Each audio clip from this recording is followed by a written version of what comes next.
I was in a car accident with my wife and found out that she was cheating on me while she was at the hospital. There isn't a soul in the world I can talk about this with. I don't know if I need advice, a pep talk, or what. I use my main account for memes and other BS, but I made this throwaway because I'm going mad trying to cope. Life has pushed me to the edge, and I'm struggling to find my integrity. Yet, I question what actually are the righteous things to do, say, and think. I guess to begin, I need to explain that I'm typing this in a hospital room. Yesterday, about 7:30 a.m., my wife and I were involved in a wreck. I came out with only a few cuts and bruises. Mary, my wife, suffered a crushed shoulder, broken collarbone, 3 broken ribs, and a collapsed lung. They expect her to fully recover, but for now, they have her heavily sedated. Having to type this out on a phone is a daunting task, but at the moment, I have the time to push through, even if I'm not sure I have the will to do it. I wouldn't be posting in this sub if things were perfect with our marriage. Obviously, I just could never imagine my wife being unfaithful in any way. My heart is broken. I feel incomplete, like part of me is missing, and saddest of all, that part is sitting a mere 3 FT away from me. I had felt us growing apart over the last 3 months, but I couldn't come up with a reason why. We are both 34. Mary and I have known each other since we were children. We began dating in high school and all the way through college. She is the only woman I have ever done anything of a physical nature with. Up until recently, she could say the same. We married a year after college and had our first child, Michael. A year later, 3 years after my son was born, Carrie, our daughter, began a life of me trying to spoil her rotten. I love my kids more than life itself. If not for them, I'm not sure I would be here right now. They were not involved in the wreck, thank God. They were spending the night at my parents'. We were due to fly down to Florida for a cruise yesterday afternoon. Obviously, that is all canceled. But my wife decided to go out with her best friend, even though I urged her to get home and not drive around in the snow. She swore she and her best friend, Rebecca, were just going to have a few drinks since they wouldn't see each other for a week. I went to bed and slept like a baby until about 5 a.m. I got up and looked out the window to see my wife's car was not out front, but we'd gotten several more inches of snow.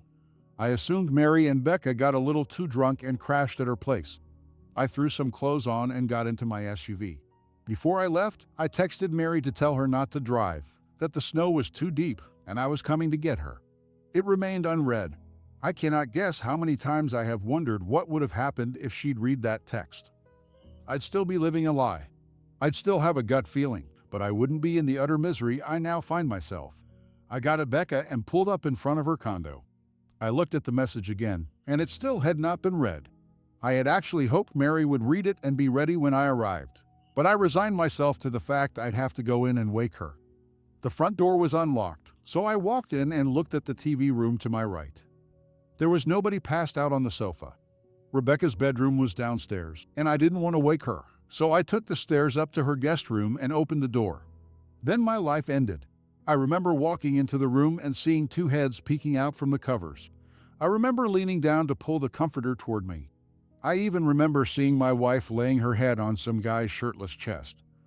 The next thing I remember was Becca, Mary, and some half-naked guy I'd never seen trying to pull me off of him. I'd probably be in jail right now if they hadn't, but I honestly don't remember a damn thing. So right or wrong, I don't really feel too bad about that. My wife, on the other hand, well, that changes from minute to minute these days. When I came to my senses, the dude said he'd get his buddy to the hospital.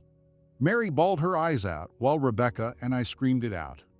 I told her and my wife I was leaving, and she had 5 minutes to be in my car or to not bother coming home. She was there in 3. Really not a good idea to be angry driving in snow, even with 4-wheel drive. But it was another vehicle that veered into our lane and forced us through a guardrail. That's what caused Mary's injuries. The car rolled, thank God for airbags, but we lived. The kids don't even know we had a wreck. I haven't called anyone. I probably should have, but this wasn't just a wreck. My life has been wrecked, and I'm trying to gauge the damage before I start bringing others into the situation. I'm numb and yet I hurt like hell, and not from the wreck. I feel like I don't even know the person laying in that hospital bed. I want to ask her so many damn questions, but I really don't want to know any of the answers. She obviously no longer loves me. No one with a soul could cheat on someone they love. So I have to ask if she ever loved me. And now that she has cheated, would I ever want her to love me again, if that were possible? I don't know the specifics of when she first cheated, but in my book, the instant she did, our marriage ended. The vows were broken. She ended our marriage, and we are no longer man and wife. I don't need a divorce attorney to nullify my marriage. She's already done that. Therefore, I am no longer under obligation to the vows I gave. A huge part of me wants to just walk out of this room. I want to call her parents, tell them what she did and what happened, and then let them know she is their problem again. After all these years, we said, for better or for worse, and I meant it. But we are no longer married. Part of me wants to leave her a note and tell her too bad worse happened to come after she ended our relationship. The only thing that is keeping me in this damn room is my children. I want to see them so badly right now, but I have some scratches on my face and neck.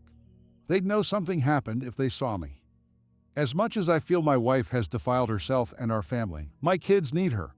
I thought I had a life partner, and as horrible as she ended up being, my children need a mom in their life. There are going to be talks I'm not qualified to have and wouldn't know where to begin. There are going to be injuries that need kisses instead of being told to walk it off. I'm a damn good father, but I can't be a mother too. Please, someone help me. How can I sit here and look over someone who has stabbed me in the back so cruelly? Should I call her parents to come? What do I tell them?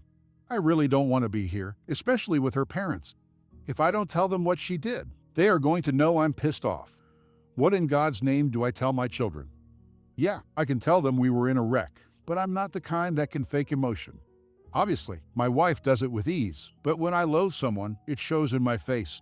They will know I'm angry at their mother. How the hell did my life come to this? I already know I need to see a lawyer. I figured that much out, but how do I handle this? It took so long to get approved that I didn't think my post had posted. I just started getting notifications. So I am sorry for not responding sooner to people that made comments trying to help. Update. For whatever reason, I could not respond to questions from my first post. It may have something to do with this being a throwaway account, but I could reply to comments, but nobody could see the replies but me. I tried posting this update in the Infidelity sub last night, but had issues.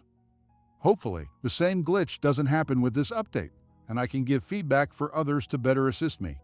My apologies to anyone that did leave a response. It was appreciated and helpful. After my initial post that day, I decided to stay one more night in that hospital room with Mary sedated and the lights out. I laid back in the recliner, looking at the ceiling, listening to the medical machines. I laid there wondering how the hell my life had reached that point. Part of me felt like I was giving her undeserved mercy just being in the same room, yet part of me loved her. I didn't want to feel the love I actually felt weak for having any positive feelings for her. Over and over in my mind, I kept realizing there was no fixing things back to the way they were. It was as if some natural disaster had taken the life we built and destroyed it. I cried. I cried so damn hard. I realized a huge part of my life was over. That was a moment of huge significance in my life. When the nurse came into the room to take blood the next morning, I excused myself. When Mary woke, she saw me heading out the door and called to me, but I acted like I didn't hear her.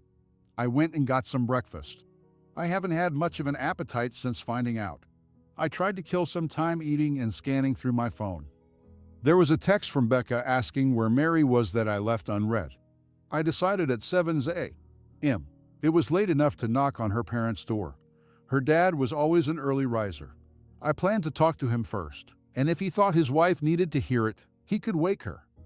I saw smoke coming from the wood stove in his workshop out back, so I knocked on the door before entering. He saw the scratches on my neck and bruise on my cheek.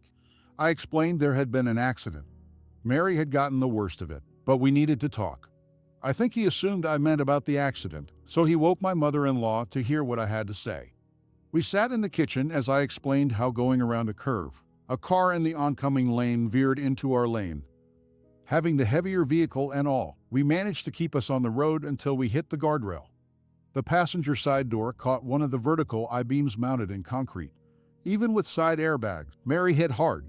She sustained lots of injuries, but I told them she was stable, and they expected a full recovery. They both cried, knowing their daughter had suffered, but would still be around for them to love. As soon as they insinuated they would be around to help me in any way they needed to assist me looking after Mary, that was when I stopped them and explained the wreck wasn't what I'd come to tell them. They looked confused as I explained waking up that morning and sending a text to head off in the snow to make sure my wife was okay. I told them about walking in on their daughter and some guy I'd never seen and unconsciously beating him over and over. They were both shocked. Then I told them what room she was in at the hospital, explained I always wanted them to be part of the kids' lives, so I hoped they could remain friendly with me. I told them my dad was looking after them at the moment, but I was divorcing their daughter as she had broken our vows and was no longer my wife.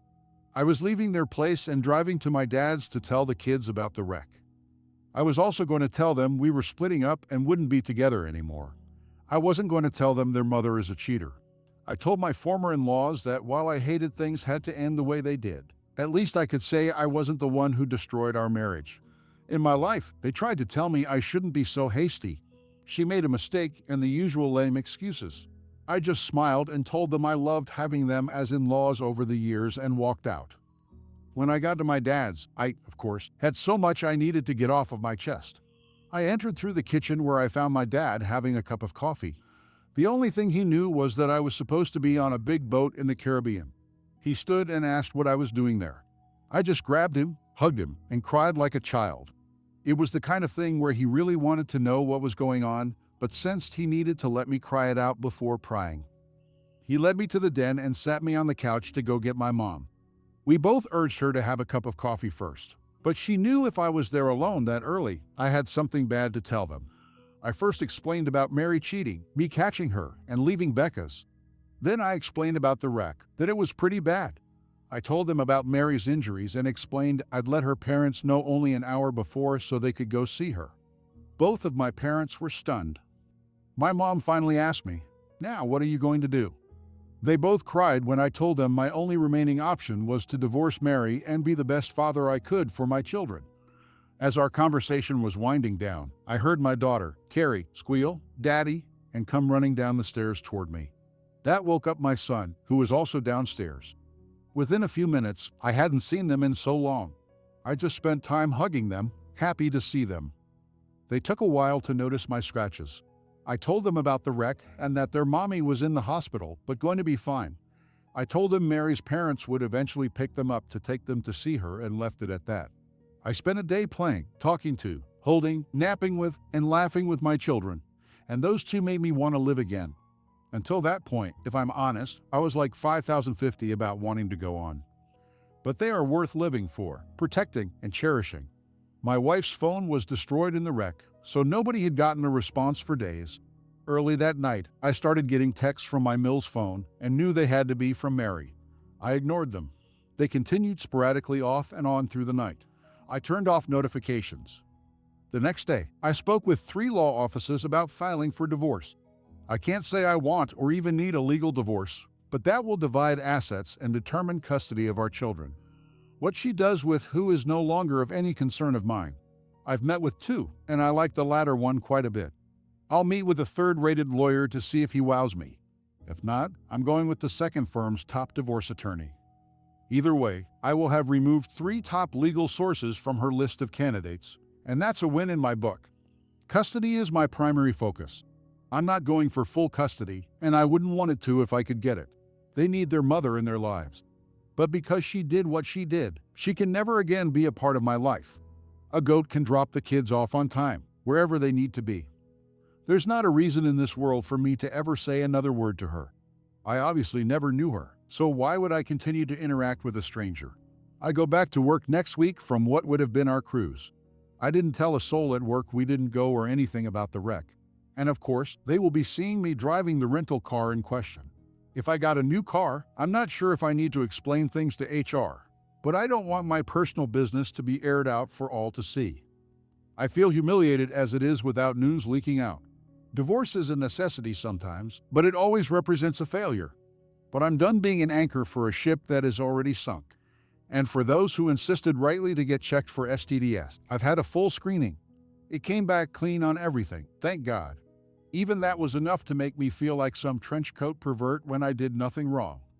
I assume by this time, Mary has left the hospital. Her parents did not even attempt to bring her to the house. They couldn't have contacted me anyway due to Mary's constant texts I wasn't reading. As soon as I can get divorce papers filed and her served, I can be done with the biggest mistake of my life. Her actions invalidated all of that time. If I had to do it over again, I would now not do it again. I would choose a life with someone else, anyone else who would actually be faithful and loyal. Her greatest asset is what she intentionally threw away, the ability to be trusted. From having someone to call your own to being all alone, that's what I'll miss. But I know all of that was a lie, and I meant nothing to her. People will swoon over a beautiful lie and repel an ugly truth. I'm not one of those people. A lot of people wanted the dirty details of who my wife strayed with, why, and how long it had been going on. I'm sorry I don't have that information to share, but I really don't want to know. Outside of a person literally putting a gun to your head, there is no excuse to cheat. Beyond that, when you have made a life bond, you have sworn to uphold and make the decision for the other person to ruin it. You are vile. I wish to God I'd never met her and had taken a chance on someone, anyone else. She had no right to give me a life and then take it all from me against my will. The man I was before her betrayal will never exist again. The woman she was never existed. The life I had is a facade and ruins nobody wants to live in. Update 1. Not only am I not sure where to begin, I'm not even sure what to say when I do. I guess the first thing is to tell everyone I did manage to get a very good lawyer. Her firm, in general, is rated the highest at representing men in divorce cases in my area. Instead of passing my case off to someone else on the legal team, she could recommend. She expressed what seemed to be sincere condolences. I was having to go through all I have and will. I tend to dislike lawyers, but I do think I might have found one with an actual soul. She gave me a list of things to collect and do before our next meeting. Many of the instructions were identical to the advice users post here. So when she told me to drop by the drugstore to get 2 DNA kits, I thought nothing of it. I knew it was standard protocol. When I got home with the kits that night, I did the cheek swabs for me and them. I sealed everything up and mailed the kits off. After taking the kids to school the next morning, 2 days later was Friday. I go between, drop the kids off with their grandfather for the weekend. That morning, I went to work, and I was just coming back from lunch when I got an email notification from my personal account. I could see it was 2 emails from the lab, so I waited to get to my computer to view them. At my desk, I opened the first email and clicked the link. The results said my son Michael is, in fact, my son. I opened the other email and clicked the link. I read what it said. I read what it said again. I couldn't really say anything. I just started shaking my head. I knew I had to get out of the office before breaking down, but I managed to do screenshots of both results and email them to myself as photo files. I went to my car and began bawling as the realization my daughter Carrie was, in fact, not my daughter set in. I can't imagine having an arm cut off would hurt much more than losing a daughter. It honestly felt like my soul had been taken from me. I don't know any other way to describe it. I didn't know who to call. I just sat there crying and wishing like hell I could wake up from my nightmare. I downloaded the 2 files from my email account and texted the pics to my lawyer. Within 20 seconds, Nadia called, asking where I was. Work was all I could manage to say. She told me to stay there and someone from the firm would be there in a few minutes. I ended the call and opened the door. I began to vomit uncontrollably until I was dry heaving. By the time I managed to stop puking and feeling dizzy, one of the paralegals arrived to pick me up. She took me to the firm, and as soon as Nadia finished with a client, they ushered me into her office.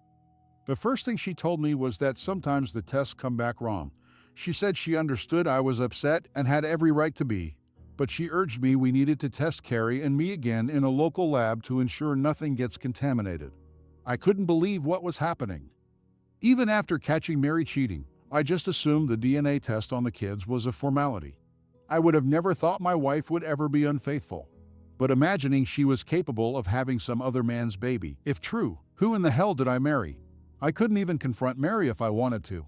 I didn't have concrete proof yet. I could imagine if the results confirmed what we highly suspected, how she and I would ever have that conversation. One of the ladies in the office at the firm had a blood pressure cup and checked mine to make sure it wasn't at dangerous levels.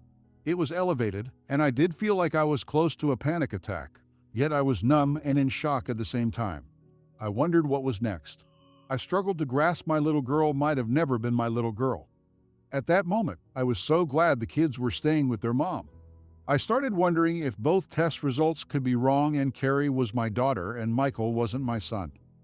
I knew I couldn't wait 2 days to know the truth, So the go-between set up a time she could pick Carrie up the next day for a few hours and take her back to Mary's parents. We did the test in a sterile environment and by trained medical staff. There was no mix-up. I am not Carrie's father. It still took a day to get results, and she was back with her mom by the time I got them. But I cried even harder the second time, and I'm so glad Carrie wasn't there to witness it. I sent the results to my lawyer, and she called to check on me. She urged me to seek out family and not go through things alone. I got into my car and drove to my dad's, crying the whole way. When I got there and saw my mom, she knew something was wrong but couldn't get it out of me. Finally, I just managed to utter, "Carrie is not my daughter." Mom asked me what, but she knew she heard correctly, and I was incapable of repeating it. After about 30 seconds of silence, other than me weeping uncontrollably, she stood and got her cell phone. She called my dad. She told him to hurry home, but please be very careful, that I had bad news. I could tell my dad wanted at least a hint at what could be so bad. She just urged him to be safe and get home as soon as he could. He arrived in about 20 minutes, and we all just had a long cry for hours. I'd console my dad, he'd console my mom, they'd console me, but we were all inconsolable. They, of course, asked me about Michael, and I assured them he was mine. They both expressed relief and then felt badly for being relieved to only be losing one grandchild. They asked me what I was going to do. I told them I didn't know. The only thing that was certain for me at that moment was that Carrie would never want for anything she needed and most things she wanted. I didn't even care about potential required child support at that moment. She was going to be taken care of. As horrible as I was feeling for myself, I felt even worse for Carrie being totally innocent.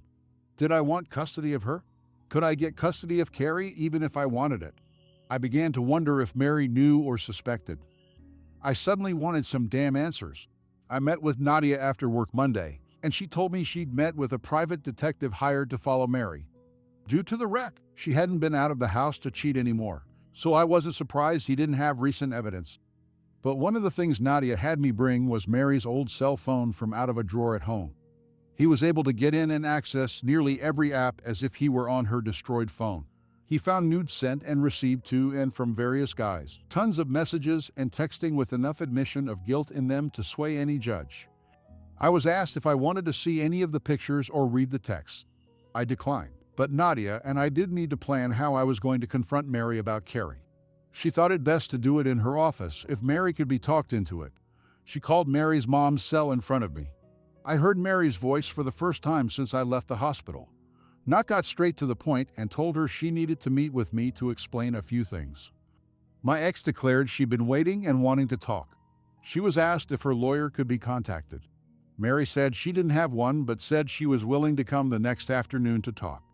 It was all I could do to get through that next day without crying like a lunatic at work and yet pretend to be getting things done.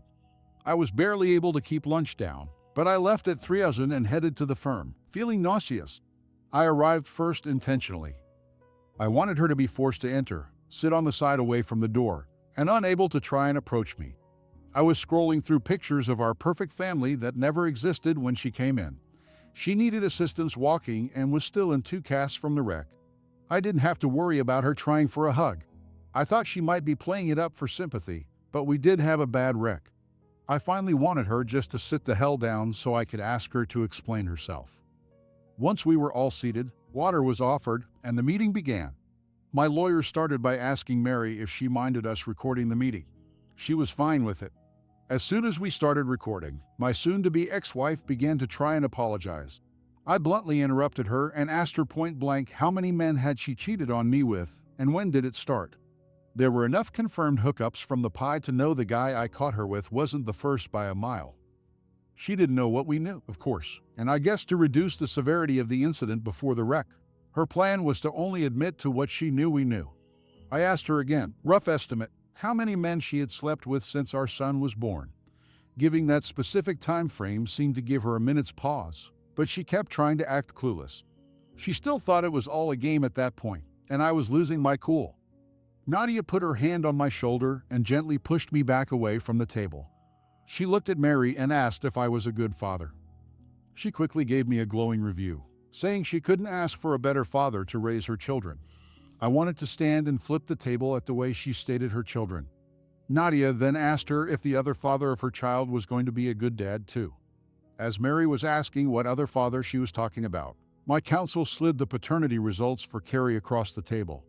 As much as I have hated what my life has become since discovering her cheating, I needed to be there to see her reaction in person.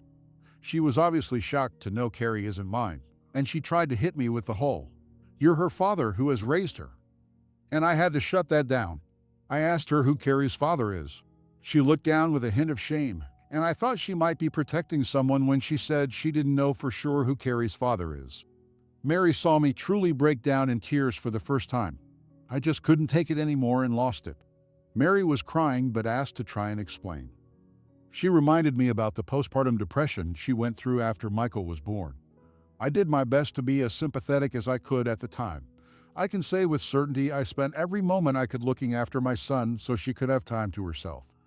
There were days she was so depressed she couldn't even get out of bed, and I looked after all of us. But I loved doing it. I loved doing it for the family I had.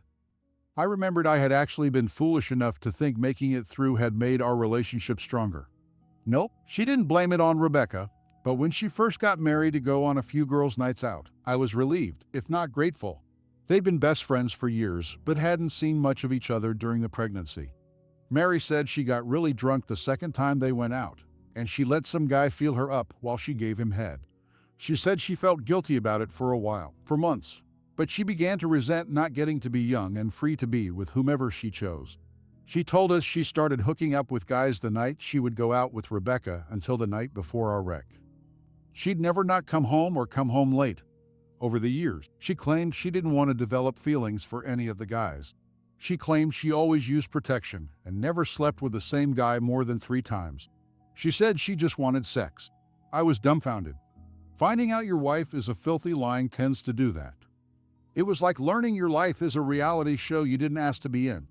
I wanted to yell at her, but I was too busy calculating how many men she possibly cheated on me with over a period of years. Nadia asked her if she had any idea who Carrie's father might be, and she swore she always assumed she was mine. My lawyer pointed out that obviously something happened and suggested maybe a condom broke. When my wife confessed that did happen a few times with a few guys, I asked her who in the hell she was because I didn't know the person telling me such horrible things like she was telling me to pass the salt. I asked her when she started hating me and why. I asked what I had ever done to warrant being treated like she did. How could she do this to her daughter? I raged. She took it, knowing it was all true. After what she just told me and what I expressed about how I feel about her, divorce is a given. What was a marriage had become scorched earth. The only thing left to do was total up the casualties. I've lost a wife and daughter. That's 2. A wife lost a husband. That's 3. A daughter lost a father, and a brother had his sister become a half. Then you get into grandparents and in-laws. Mary essentially destroyed 2 entire families. Her parents will not be okay with what she was doing, and I swear by all that's holy, I will let them see all the evidence the P finds. She admitted to meeting with men from dating apps with Rebecca and using girl time as a time to hook up. She claimed she never meant to hurt me. She swore she had no idea Carrie isn't mine. I actually believe her because I had no idea either, but DNA doesn't lie. I asked why she didn't just divorce me. She came straight out and said because she didn't want to lose the security I gave her. She cried. All of it was said through tears, but I know my expression was of just scorn. I was disgusted at the person who sat across from me. I feel used, humiliated, emasculated. I feel defeated. I'm pretty sure one of the reasons she came to talk without a lawyer is due to the fact I own everything. She doesn't have much to lose outside of a small 401k and my assets I entered the marriage with by inheriting my grandfather's estate when I was 14. The woman I call mom is not my biological mother. My mother died when I was 2 from a rare, fast-spreading cancer. My dad remarried the woman I call mom when I was 4. I have known my entire life she wasn't my biological mother, and I wasn't her biological son. I learned later she couldn't have children, and raising me helped her experience that. When my biological mother's dad died, what was left to her went to me as her heir, but I couldn't touch it until I was 21. I studied hard and went to school, but I don't have to work fiscally. She knows I will mop the floor with her in the divorce, and she won't be getting anything close to half. She has a job she isn't able to work at the moment with her injuries, but she has a job. part of me wants to punish her, and the other part of me wants to be done with her. Mary was obviously medicated for pain. Maybe that's why she was being so blunt. But her words just cut me deep as my imagination made them even worse. I asked if she felt any shame. She claimed she did. I asked how the hell we were going to find out who Carrie's father actually is. My STBXW started in with a, "I already know who her father is" BS. I was not in the mood for some philosophical discussion about what constitutes being a father. Whomever Carrie's father actually is deserves to know, and she needs to know about his family for health reasons. The evidence the P had found didn't stretch back to before Carrie was born. I asked her if she could find any of these men or had saved their numbers. She had the audacity to say the point of losing their numbers was to never see them again. My God, how did I not see that logic? I told her she might have wanted to keep his number to let him know he had a child on the way or she got an STD. I want my name off of Carrie's birth certificate. DNA proves she is her mother's child and not mine. As stated, I will support her financially on my own free will long past her turning 18. She will not want for anything. As for my son in custody, I'm truly not sure what to do. Before the paternity test, I was strongly going for a 9010 arrangement, giving my ex-wife custody 1 weekend a month and certain holidays. Now that Carrie is not mine, I don't feel right about pursuing custody for her, even if I could get it. As Michael is, in fact, her brother, albeit half, I don't want to take him from her too. I don't want either of them to suffer, but I haven't seen Carrie since the test results, and I can't let her see me break down because of them. God knows how much her therapy is going to cost me, but I will have to pay for it. There is no way to know if her real dad can afford it, and my own therapy will be enough to pay for some shrink's new beach house. Driving home after the meeting, a huge part of me just wanted to end it all. It seemed like the most beneficial solution for everyone but me. Both families could go on pretending about paternity. My ex could around openly while spending my grandfather's money, and the kids wouldn't have to deal with any broken marriage or failed relationships. But by the time I got home, I said, F that. Nadia is drawing up the divorce papers and legal paperwork to have me declared not Carrie's father. That will make things take much longer, but I do not want any legal grounds that can force me to interact, pay for, or deal with offspring that are not mine. The legal team is doing research for ways to find out who Carrie's father is. Many of the ancestry sites suggest potential relatives when results come back. Right now, that's our first plan of action. Even if the results don't come back pointing to a certain individual, they might point to a brother, cousin, or another relative. Whomever the guy is, he may not be ready to accept a child he didn't know about.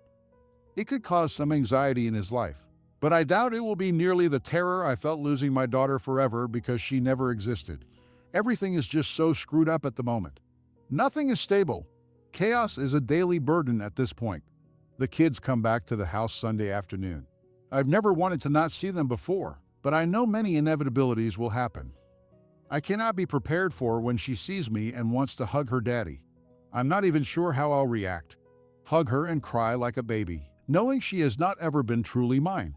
Tell her I'm not the person she's looking for. I don't have it in me to a reunion I had been yearning for was something I dreaded. I had no plans to mention divorce, paternity, or any issues with the kids. As much as I tried to prepare myself, I knew I wasn't in the state of mind to bring any of that up.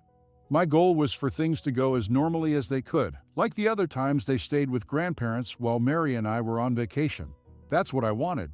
I knew reality was going to be something completely different, and I had little control over any of it. Jessica, the intern from the firm, pulled into the driveway. I watched them pull up from the front bay window. I walked outside and down the steps as the car pulled to a stop. I was smiling as I approached the passenger side of Jessica's car. As soon as I saw Carrie in her car seat beaming a huge smile at me, I started crying. Oh, I was still smiling. You couldn't have knocked that damn smile off of me with a 2x4. I just hoped if I maintained a smile, it might convince the kids and myself everything was okay. Wish I'd had a plan B. As soon as I could get her out of the car seat, Michael was by my side, and I grabbed him and Carrie and just hugged them. I told them I missed them. That was really all I could manage to say. I just kept crying. People can hate me all they want to. God knows I've gotten some hate-filled messages privately and publicly, but it all felt different. It did not feel the same as the day I hugged my children goodbye. I want to say it did just to get the people who think I'm a loathsome wretch off my back. Maybe part of the loss I was feeling was over the family unit we all used to know being destroyed. My heart was just flat out broken seeing them, and knowing she isn't mine just broke my heart all over again. That is what my life has become. Every single damn day, it feels like there is a new heartbreak. I learn more of the extremes of Mary's cheating escapades. I discover pain I can't shield the kids from. I am reminded of the past bonds and know they were all founded on lies. I keep backing away from the volcanic epicenter of chaos that started when I caught Mary cheating, but I keep getting blasted with stray boulders of betrayal daily, learning how much I have been deceived. Jessica was a saint helping me get them into the house. I grabbed all of their belongings like a pack mule, and she closed the doors and trunk. As soon as I placed their bags down on the floor, I turned to see Carrie looking up at me. She didn't say anything. She just looked up at me with those eyes like she knew I was the one that needed the hug. I squatted down. She walked into my arms and wrapped her little arms around me as tightly as she knew how. That child broke me. I wanted to be strong, but no kid should hear a parent cry like that. Everyone keeps insisting I do the things that damage them the least. That's great, even logical. But what if everything damages them? What if there is no way to keep the damage from happening? Allowing her to see a source of strength and security destroyed has to be damaging her. How could it not? If I abandon her, it would destroy her. Yet, by staying in her life, I am damaging her as well. A 6-year-old shouldn't have to console a grown damn man, especially for something that isn't her fault. My soul was seething with rage toward Mary at that moment. But the little girl she lied and told me was mine just showed me love the only way she knew how and kept hugging. The indisputable truth of the matter, the epiphany I had at that moment, she and I are both victims. As the adult, I'm supposed to be able to maintain and handle it better. She doesn't even know she's been victimized yet. Just as if she and I were the only survivors of a plane crash. We survived, but it's going to leave scars on our souls. But as the survivors, we need to stick together. We need to be there for each other because we're going through the same damn thing. Yes, very different perspectives. But at that moment, I was feeling the loss and yet sparing her much of the pain by taking it upon myself. I've been looking at this as Mary taking my daughter from me. But it is just as true to say Mary took her father from her. The villain in this damn story is Mary. I'm done feeling like I should feel guilt for anything I feel right now. There is no paternity handbook that I'm aware of. Reddit knows how to respond when someone is being cheated on and gives top-notch advice all the way through the divorce. The proper way to react when you find out the daughter you raised was never yours. Get the hell out of here with that. Nobody can tell me how the hell I should feel or react. The only analogy I can give is children switched at birth. That's a couple facing that together. They were both deceived. They both get to find out the offspring they were told was their flesh and blood was really the sperm and ovum from another couple. Unless you've endured that or the same thing I am right now, you can't grasp how it feels. After about a half an hour, I managed to get my together. Jessica left after getting a hug from all three of us. I handed her a small envelope with $500 inside and told her it was for gas. I knew she drives an EV, and she knew it wasn't for gas. I carried Carrie around in my arms as Michael showed me some of the things he'd helped make with his grandfather. Carrie just kept her arms around my neck, making sure I knew she'd helped stain some of the wood. I went into my standard, "I don't believe you" game.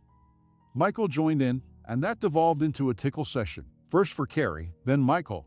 I cannot convey how wonderful and, at the same time, heartbreaking it was to hear Carrie's squeals and laughter. Seeing Michael happy and laughing was a joy for my broken soul because I knew the future held little to none of what we were at that moment enjoying. They teamed up to wrestle me. I like seeing them work together, even if it was against me, father or not. By the time she's old enough to date, I'll have her able to say no with feeling. I put on some music. Ever since she was a baby, Carrie has loved music. I have danced with her from the first week she was born up until the previous month. I'm sure I look goofy. I don't care. I have fun, and she loves acting as silly as me. I got Uber Eats to bring takeout for dinner. We aren't Asian, but sure as hell eat like it. Michael can throw down some lo mein for a 10-year-old, and for whatever reason, Carrie loves crab rangoon. I didn't eat much. My appetite has taken care of any weight loss issues I had. I just enjoyed getting to have dinner with them again. They both had school today, so I got them bathed, in PJs, and ready for bed. Michael likes to read a book as he is settling down. I gave him a hug, told him I loved him, and I'd see him in the morning. I got Carrie tucked into bed and read her a storybook while pointing out things in the artwork. I had her about ready to nod off, and I felt myself welling up with tears. I kissed Carrie on her head and told her I love you for the first time since finding out. Call me the biggest on the planet. I don't care, but saying it was like allowing myself to admit it. Everything in my life has been a struggle in recent days to figure out what is real and what wasn't real. My love for Carrie is real. I love her. I do feel different, right or wrong, I do, but I love her. I went from not wanting to take anything away from her to continuing to want to give. It's a huge difference, but anyway, I was sort of waiting for Carrie to tell me she loves me. I know she does without her saying it. No, she took the moment to tell me, "Mommy loves you." I knew what she said. I made a point not to snap at her and be as sweet as I could possibly be when I asked her, "Carrie, why did you tell me that?" She said Mommy told her. I very sweetly asked if Mommy just said that or if Mommy told her to tell me that. It seemed my soon-to-be ex-wife had to explain why I hadn't been to visit, wouldn't be coming over, and she wouldn't be coming home with them. She actually told the kids our parents' house was her new home, which I was kind of glad of, but the "I love you" BS I still had to get to the bottom of. I pried some more. Then Michael came into the room. He revealed their mom had told them she wouldn't be coming home because I didn't love her anymore. What the F was I supposed to say to that? Yep, it's all on me. I just fell out of love with your mom. Blame me was not happening. I called our usual sitter. I asked if there was any way she could come over for a few hours to look after the kids since they were already in bed, and that meant she could study while getting paid. She agreed. I got into the car and made a beeline for my in-laws' house. I didn't bother calling first. When I got there, I knocked on the front door and asked to see Mary. Her mom led me to her childhood room where she was recuperating from her injuries. I turned to her mom and placed my hand on the doorknob before telling her Mary and I needed to chat. She sensed I was a little on the pissed off side, so she scurried out of the blast radius. As soon as the door was closed, I asked just who the foo she thought she was trying to pin our split on the fact I could never love her again. She said it was the truth. I told her perhaps, but the reason I could never love her again is the fact she is a lying, deceitful, worthless, promiscuous lying way to deflect blame on her little role in everything. She then said she's already tried to apologize, but I didn't want to hear it. I exploded. I asked her what fooing good a damned apology was going to do. It wasn't going to undo the damage, and it wasn't going to keep the damage from happening.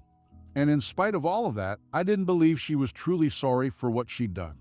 I asked her how she could manipulate two innocent children to make me look like the bad guy. If she had any guilt, I asked her at what point I became the bad guy that destroyed our marriage. Without missing a beat, she told me when I didn't give her a second chance.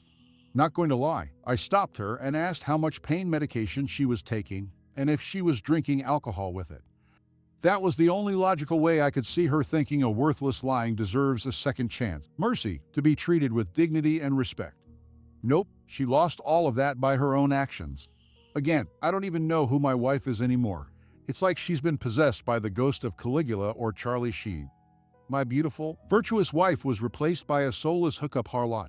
And it's a miracle of God himself my junk hasn't rotted off due to her disgusting actions. I asked her if she felt justified destroying everything in her life for sex. She said it wasn't just for sex. I reminded her she claimed to want no emotional involvement. She said much of it, especially at first, was about validation. She said she liked being chased. She got pissed when I asked how she could ever consider herself chaste. But she can go get bent. Actions affect how you are perceived the rest of your days. She can deal with it. Mary and I ended up talking for several hours. When she went through the depression after having Michael, she even told me I'd been the best supportive husband she could have asked for. So I had to ask why betray me so cruelly. She said despite such a happy event in our life, there was a part of her so anxiety-ridden she actually wanted to die. She said she felt love in her heart for me and for Michael, but for some reason she couldn't understand. She felt depressed and dead inside. She stayed out of work for an additional 6 months due to her issues. I got her the best shrinks and doctors money could buy. She admits as much, and she said even that started making her feel guilty, feeling she was letting me down. I was carrying us. She said she felt overwhelmed, even though she knew she wasn't bearing any of the burden. She said she started to doubt if she ever should have become a mother, despite always wanting to be a mom. She withdrew from friends in person and via internet text. She told me every day she loved me and apologized. I told her she had nothing to apologize for. I just wanted her to get better. Maybe she was apologizing for what she was about to do. When Rebecca came to the house unannounced that first day, I was so glad to see her. I knew Becca was ballsy enough to not be pushed away, but kind enough to get Mary to open up. It still took months before anything that could be considered a night on the town occurred. Just getting Mary to go to Starbucks was a victory at the time. There were a ton of guys thinking I'm the biggest schlep on earth, letting my wife go to bars or clubs with a single girlfriend. 99% of the time, you would be 100% correct, and I should have put a stop to it much sooner. But at that moment in our lives, after all the sadness and isolation, getting her out and about seemed to cheer her up. Even after just the first time, she tried to explain she'd suddenly become a wife and mother in a period of 2 years. She said seeing how thirsty men were for her, even if it was for sex, boosted her ego. She claimed the first incident wouldn't have happened if she hadn't been so drunk, but it happened willingly once the knob was slopped. She knew I'd never touch her again if I knew. She knew she'd lose everything because she came into the marriage with nothing. I asked her if she ever thought I'd find out about her cheating or how I'd react if I did. She said she knew it would destroy me. She claimed she felt horrible about it. I asked the obvious question, why continue to cheat? She claimed as soon as she sobered up after cheating, she felt guilt, shame, and regret.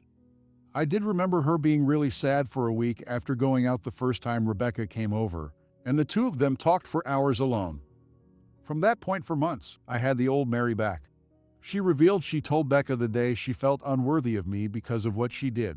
She knew if I found out, we were done. I would go after Michael. She claimed she decided to take it to the grave and try to be the best wife she could be in every way to make it up to me. Red flag, yeah, now think I'm a fool all you wish. But we had a baby to look after, and I had been doing 95% of the caregiving. Overnight, I got my wife back. At the time, I would have been stark raving mad to think that was a red flag. It was a damn miracle. Within 2 weeks, I was back working part-time, then full-time once Mary was fine. Looking back, the time just before and just after Michael was a year old, those had been some of the happiest of our lives, at least for me. To find out it was all due to her trying to make up for blowing a stranger in his car forever altered those happy memories. I asked why she cheated again if I just wasn't enough for her. I had always thought we had a great sex life aside from her depressed period. She always acted like she enjoyed sex with me. She claimed the longer she went keeping the secret, the worse she felt about herself. But unlike before, after Michael was born, she couldn't let on to me how she felt. She knew I'd want to know why she was sad to comfort her, but she couldn't tell me. She claimed the internal struggle, keeping the secret and living the lie of a facade of happiness. She reminded me when I went to a reunion of my biomom's family out of state. I took Michael with to introduce him to her family for the first time. Mary canceled at the last minute, claiming she was ill. I couldn't have stopped her from cheating on me at that moment. That was already done, but I might have kept her from heading down a road that would deceive me for 6 years. That something I cherished was never mine. I wasn't blaming myself. Her ass could and should have been on that plane. No, actually, she should have already confessed to her infidelity and let me move on with my life. Yet somehow, multiple mistakes, complicated with multiple lies, with little concern for consequences. And that's my burden to bear now. That's something you do to an enemy, not someone you claim to have ever loved. She gave me some story about being so depressed the weekend while I was away. She knew she was unworthy, even if I didn't. She was punishing herself, even if I didn't know she deserved it. At least that was the way she rationalized it. She knew if I knew, I would view her as and be disgusted with her. I never stopped showing my love, telling her how much I loved her. But she said at some point, she realized if I knew the truth, I wouldn't love her. The attention I focused on her didn't matter. It didn't carry the same weight as before because she realized she was unworthy of the attention, and I'd realize that too if I knew about her sleazy rendezvous. She said she called Becca for a shoulder to cry on, who convinced her to go out for drinks. According to her, she spent the first part of the night crying and asking what she should do. The bartender bought her a few shots to help her cheer up. She didn't have to say Rebecca nudged her towards some flirting. She found herself kissing the guy in the back alley behind the bar and stopped herself. She went back inside feeling even worse than before because she realized she cheated yet again. More alcohol. Becca needed someone to help Mary inside. She asked the guy who just had his tongue down my wife's throat. Rebecca left them alone, and clothes came off. I asked her if she once thought of Michael, if I ever entered her mind as she betrayed us both. She got pissed and told me she never betrayed her son. I let it be known she betrayed not only me and Michael, but Carrie, our parents' night. Yeah, I wanted more answers, but the details of the BS aren't coming out in one night. And that wasn't what I came there for. She was seated in a chair, able to prop up her cast on pillows. So, I got down inches from her face. I told her she was a pitiful excuse for a human, and I truly believe she has no soul. I told her that her actions have caused unimaginable pain and will continue to do so in the future. But I looked her squarely in the eyes and let her know I was not going to let her hurt my children anymore. I told her point blank that I was the one who got to see Carrie for 6 years. If anyone was going to be getting a little slack for focusing on his needs, it was going to be me. But Mary, I told her, and I meant every word, petty and manipulation is just going to make me loathe her even more. We weren't getting back together ever. I was disgusted for her to even touch me. Loyalty wasn't even in her vocabulary. But father or not, I was going to be loyal to Carrie. I was going to protect her as much as I could. And if I end up having to protect her from her mother's lies, manipulations, and deceit, so be it. I told her Nadia has friends that would love a new BMW for getting her declared an unfit mother. I went there. It was a threat, and I meant every damn word. I told her if she had things to say, she could say them to my face. Getting Michael or Carrie to relay things their mother said was not happening ever again. Carrie was to know little to nothing about any details of our divorce and, for right now, paternity. But when the time came to tell her, I would be the one who would break that news. It would be me who got to explain how her mother victimized us both. But we survived together. There was no way in hell I was allowing the person who destroyed so much for us both to downplay it or blame me. That horrible news wasn't coming anytime soon for her as far as I planned until the need arises. And I'll decide when that is. I pointed out she doesn't have a lawyer and let her know the kids would be staying with me for at least the next 2 weeks. She needed some time to reflect on not only the entirety of her betrayal, but her cruel manipulation that will only hurt Carrie. I'd let her know when she'd earned the right to be a mother again. There wasn't much she could do. I had the kids. She's in 2 casts. Let her live with some loneliness. My God, I've made mistakes in my life. On the drive home, I kept wishing somehow I could have just known how things would turn out. And this is the biggest struggle of my life. I hope it is the biggest struggle I ever faced. But so much has been destroyed. The sham marriage I was living needs to be torn down, ground into dust, and the soil tilled with salt. But there is no reason to hurt a little girl who at the moment is blissfully unaware of the battle between her mother and her daddy. I want it to stay that way. Those children cannot see us together. When Mary and I are in the same room, the entire aura oozes venom that's beyond toxic for us. I'm not subjecting the kids to any of it. I will not fight her in front of them, but I swear I will put her in her place and call out the slightest BS. I'm sorry this has been long. I just feel like every decision I make has 1,000 ramifications. The man-up DNA doesn't matter. People need to understand that hurting Carrie is the last thing I want to do. And I have every intention of being not only in her corner, but fighting for her. I don't know how this is going to end, but me and that little girl got shafted by the same person. A person that I refuse to let damage her the way she damaged me. Not happening. And no mother foe is coming around my daughter until I allow it.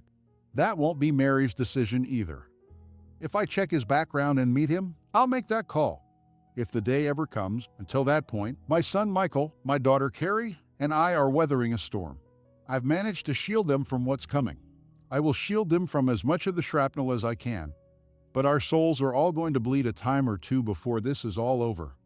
This carnage could have been prevented, but once the bomb goes off, it can't be avoided. I'm sorry for venting. I intended it as an update only, but this is all too much sometimes. I am in therapy 2 times per week. Not sure it's helping, but it's early on with a shrink, so I'll give it a few more sessions. I have to get to bed, so I will post this and let it be. I won't post again for a while. It has helped to verbalize some of what I've been feeling, so thank you. I just need to focus on my healing and making this transition in life as seamless as I can for the kids. Thank for all the direction and encouraging words. Many have been a huge help. I promise to return the favor and try to help others here someday, just not today. Update 3, though I'm not sure where to begin. I don't want to leave anything out. I do have a sense of what I hope to convey when I'm done. It's just very hard to discuss any one aspect of my situation that doesn't branch into other parts of my life. If this sounds disjointed, forgive me, but this will be a long read because the life I was living has been gone long enough to the point it feels like that was all a dream I woke up from. The best analogy I can give is that Mary cast Michael, Carrie, and me in a tawdry reality show against our will and without our knowledge. The show got canceled, the facade was revealed, and we're left with the cold reality of our collective reality. Not a day goes by that I don't think about how happy I was in my old life. But now, knowing it was all a complete and utter lie built upon lies, I wouldn't want it back. The biggest news I need to share is that I am no longer legally Carrie's father. I have never been her father biologically. My name is off of her birth certificate officially because Mary and I are still married. I am now Carrie's stepdad, as odd as that sounds, and is to say, when the divorce is finalized, as things presently stand, I will officially be nothing to her, nor her to me. What should have taken about 2 months to do took 4 months because there was an upcoming divorce to consider. My name had to be removed from her birth certificate to properly forge ahead with a divorce legally. I had every right to pursue having my name removed from the birth certificate of a child that is not biologically mine. It was still left up to the ruling of a judge to adjudicate if removing my name was in the best interest of the child. DNA is legally binding to make you pay child support for 18 years. But our court systems find that of secondary importance when it comes to removing names from legal documents. I was willing and able to show the judge I will voluntarily be continuing to pay Carrie's health and supplemental insurances. Many guys in my situation couldn't do that, nor should they have to. None of it should be left up to a judge's ruling. The unjust system didn't affect me. That doesn't mean it is remotely fair. From the moment I first knew Carrie was not my daughter, I have pondered over and over in my mind how to best handle the situation. Yes, learning she isn't mine emotionally destroyed me in ways which I don't think I could verbalize. But addressing Carrie's situation with emotion would have been a recipe for disaster. Our emotions betray us because they are not based on reason and logic. Allowing my love for Carrie to guide me would have been just as stupid as allowing my hate for Mary to guide me. And legally, I had every right to cut all ties with Mary and Carrie as neither one was ever mine. Morally, I could not let Carrie suffer economically because of her mother's rampant promiscuity. Ethically, I could not allow her to feel any of what her mother did was her fault. At the end of the day, and after a lot of soul-searching, I came to the realization she and I were both victimized by Mary, my soon-to-be ex-wife. She removed my agency in regard to every aspect of our relationship. When she cheated, I wasn't told she no longer loved me or never actually did. I was not allowed to know she'd been unfaithful. I wasn't informed I was no longer her one and only. I was kept from learning she conceived a baby with a stranger and had me raise that child as my own for 6 years. Carrie didn't get a say as to whether she would have chosen me as her dad. She never got a voice to tell her mother what she had done to us both was sheer evil. I wanted to give us both a voice. The day after my name was officially removed from Carrie's birth certificate, I filed a petition to legally adopt her as my daughter. That had been my plan all along. Once I could be certain just seeing her wouldn't be a reminder of her mother's betrayal. I just had to know that one thing to be sure, and I couldn't know it until I saw her face to face. After learning she's not my biological daughter, if seeing her felt like the slap in the face her mother gave me when I caught her cheating, I couldn't have done it. People are free to think I'm wrong for feeling that way. Fragile masculinity, I believe, was the term a toxic feminist used toward me when I wasn't sure how I'd react seeing Carrie again. If I had totally abandoned Mary and Carrie, which I had every legal right to do, I still wouldn't be in the wrong. And I won't pretend that keeping Michael in my life didn't influence my decisions since Carrie is his sister and Mary is his mom. He's a good big brother, and she loves him. That fact mattered in the choices I have made. But Carrie is my daughter. No, it is not to the same extent as Michael is my son because he is blood related. But I'm her dad, and I want her to remain in my life. I just felt I needed to legally set the record straight and open avenues to opportunities we never got. On the surface, it seems like pointless legal actions to get right back where I stood. My marriage was a lie. The relationship I had with Mary was a charade, most likely from day one. What I deserve is a do-over, a chance to pick a different woman to love in the hopes she might be faithful and loyal. But I can never have that. I can never know what might have been, even if anything I could have done would have been better than to marry a disloyal harlot. The kids won't learn the details of their mother's promiscuity and betrayal for many years. But I want them, particularly Carrie, to eventually know my struggle to keep it together and protect them. I want her to understand that as much as I despise her mother, that I gave myself the option to choose or not choose her as my daughter. I chose Carrie. When the judge asks that poor innocent little girl if she wants me to be her daddy again, I want her to say yes without a thought. Only years from now will she grasp that she truly chose me to be her dad. She had options too. We were thrown together and had no say in the matter. But I'm doing everything I legally can to adopt her as my own flesh and blood, even if she's not. One day when she's an adult and realizes I gave her the chance to be free of me and she didn't take it, I want her to smile. I want her to know I didn't have to be her dad. I chose to be her dad in a way that makes our bond stronger than blood. There are a few people I'm related to I'd rather not be, but I didn't get a say in that matter. Carrie and I chose each other when we both could have bailed. She knows I love her and always will. It's been hard to function, just taking one day at a time, just to get through the hell that has become my life. It's draining. But I have also pondered on how I want the kids to perceive all of this years after the fact when they are adults, when they learn of their mother's activities, how I caught her, and what I uncovered. I want them to be revolted when Carrie understands I didn't know one penny toward continuing to raise her, but did it anyway. I want her to feel grateful when she understands that her mom put us both in an impossible situation, but we made it through together. I want her to be happy we made it when they both realized their stability could have been totally destroyed due to their mom. But I held it all together for the three of us. I want them to understand at least part of my sacrifice. There won't be any revisionist lies being told 10 or 20 years from now. I know their mother is a worthless, selfish, wretched excuse for a human being. One day they will know that truth too, and I hope they both shun her from their lives for what she did. But that will be for them to determine when the truth is revealed. All I can do is remove Mary from my life in every way possible and keep living. What happens to her is of no concern to me. The kids are all that matter now. Quite a few people messaged me asking how I handled Mary telling the kids we could never get back together because I could never love her again. The very next day after school, I took them both out for ice cream at a local park. Michael seemed resigned to the fact I don't love their mom but didn't like it. Carrie didn't like hearing that I don't love her mom, and me telling her that her mom doesn't really love me didn't help. There was a lot of crying and confusion on their part. I was sure to tell them without a doubt that their mom genuinely does love them, and I love them more than anything in this world. But they needed to hear the truth and face a reality none of us asked for. I told them I know they both love me and love their mom. That was really all that was important. Carrie asked me why I don't love her mother. I wanted to be as honest as I could be with her, but I didn't think there was any age-appropriate way to tell her that her mother is a batshit crazy. Telling her that her mom lied to me and hurt me was all I could come up with. She hugged me to try and console me. It nearly broke my heart considering she had things to be consoled over she didn't know about yet. Michael asked me what was going to happen concerning the divorce.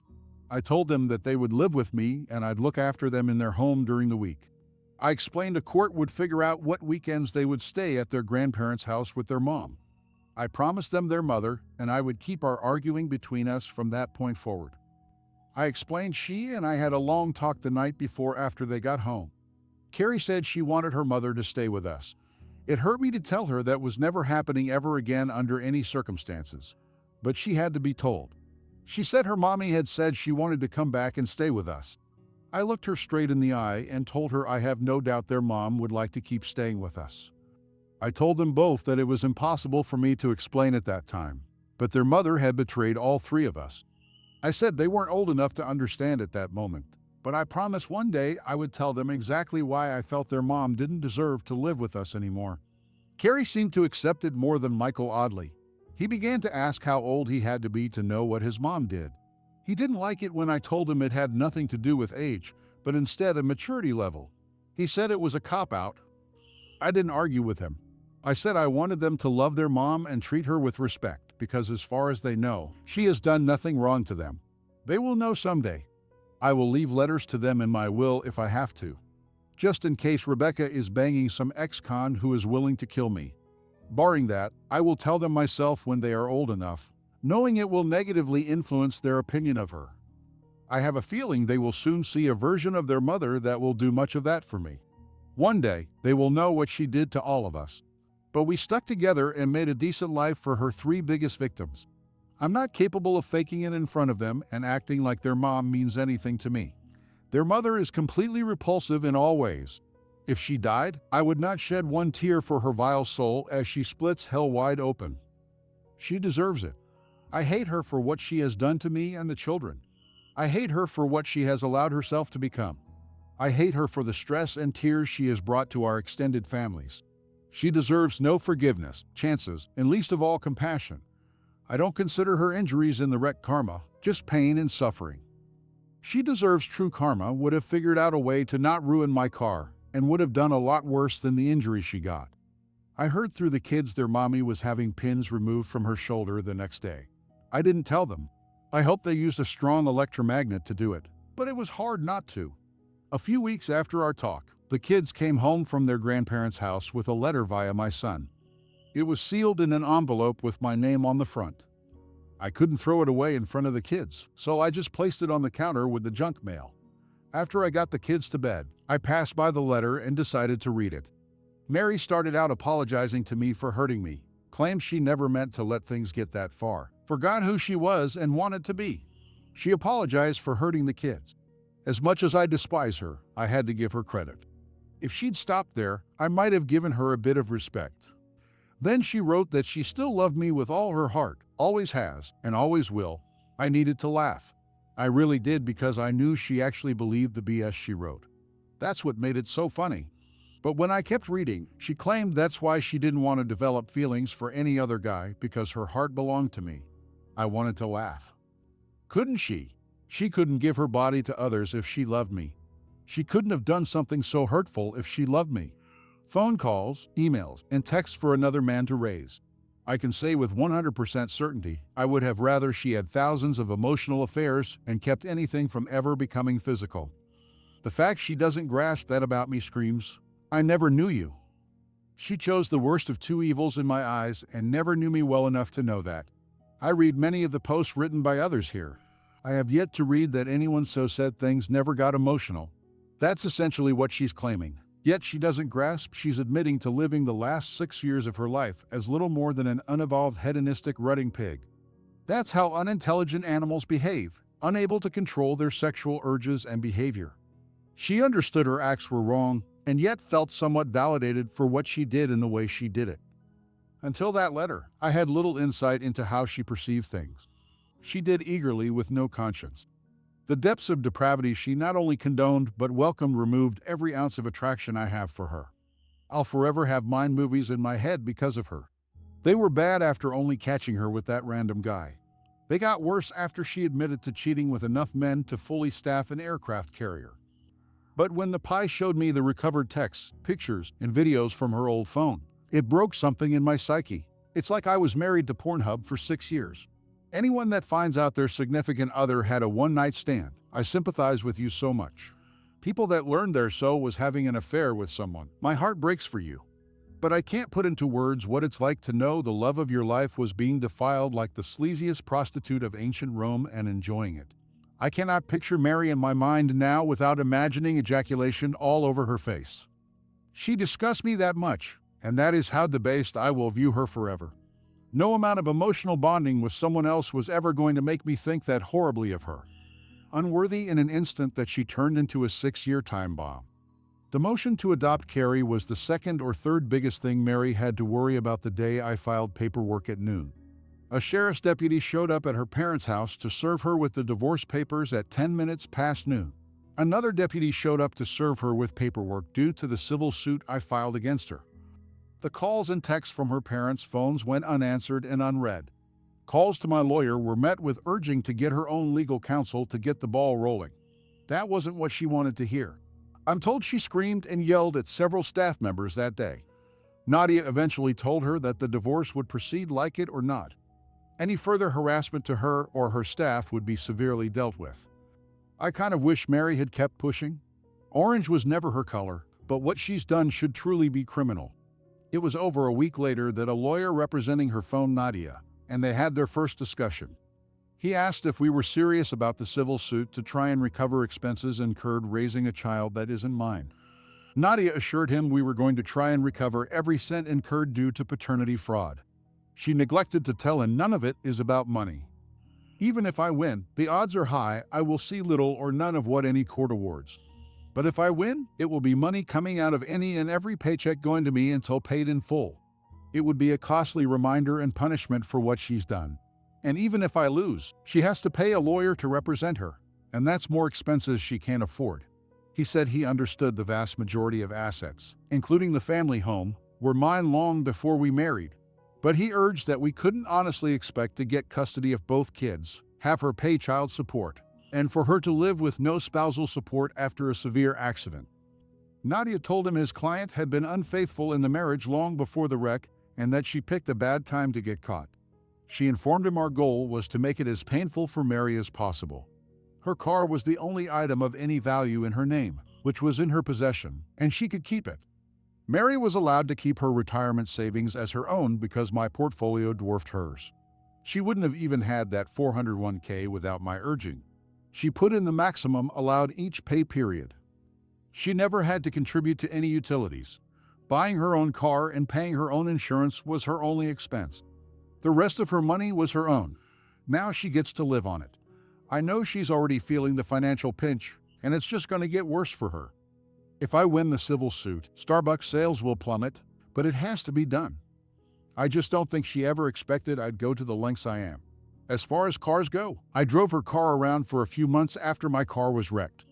Being the only thing of value that she owned, adding mileage to the car was satisfying, even if it was petty.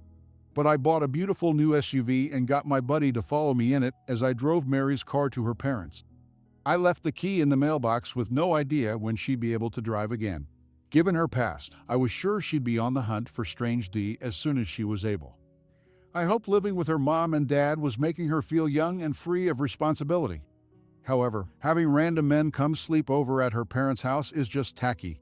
She would eventually need someplace classy to offer her genitals to strangers, like a 2020 Acura. I thought about donating her car to the local community college criminal justice department. Those candidates would be experts on the use of luminol by the time they became actual police. As warped as it sounds, the most satisfying thing about dropping that car off was the spare tire. It doesn't have one, never did.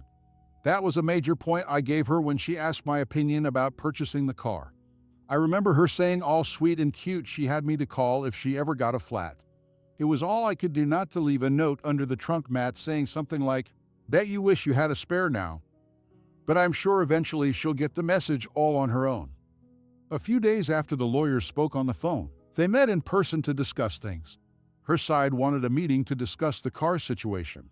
Even if I didn't want to, I didn't want her putting up walls to prevent me from adopting Carrie. I agreed for our daughter's sake, and we met them at Nadia's firm. I was seated in the main conference room when Nadia walked with opposing counsel and Mary.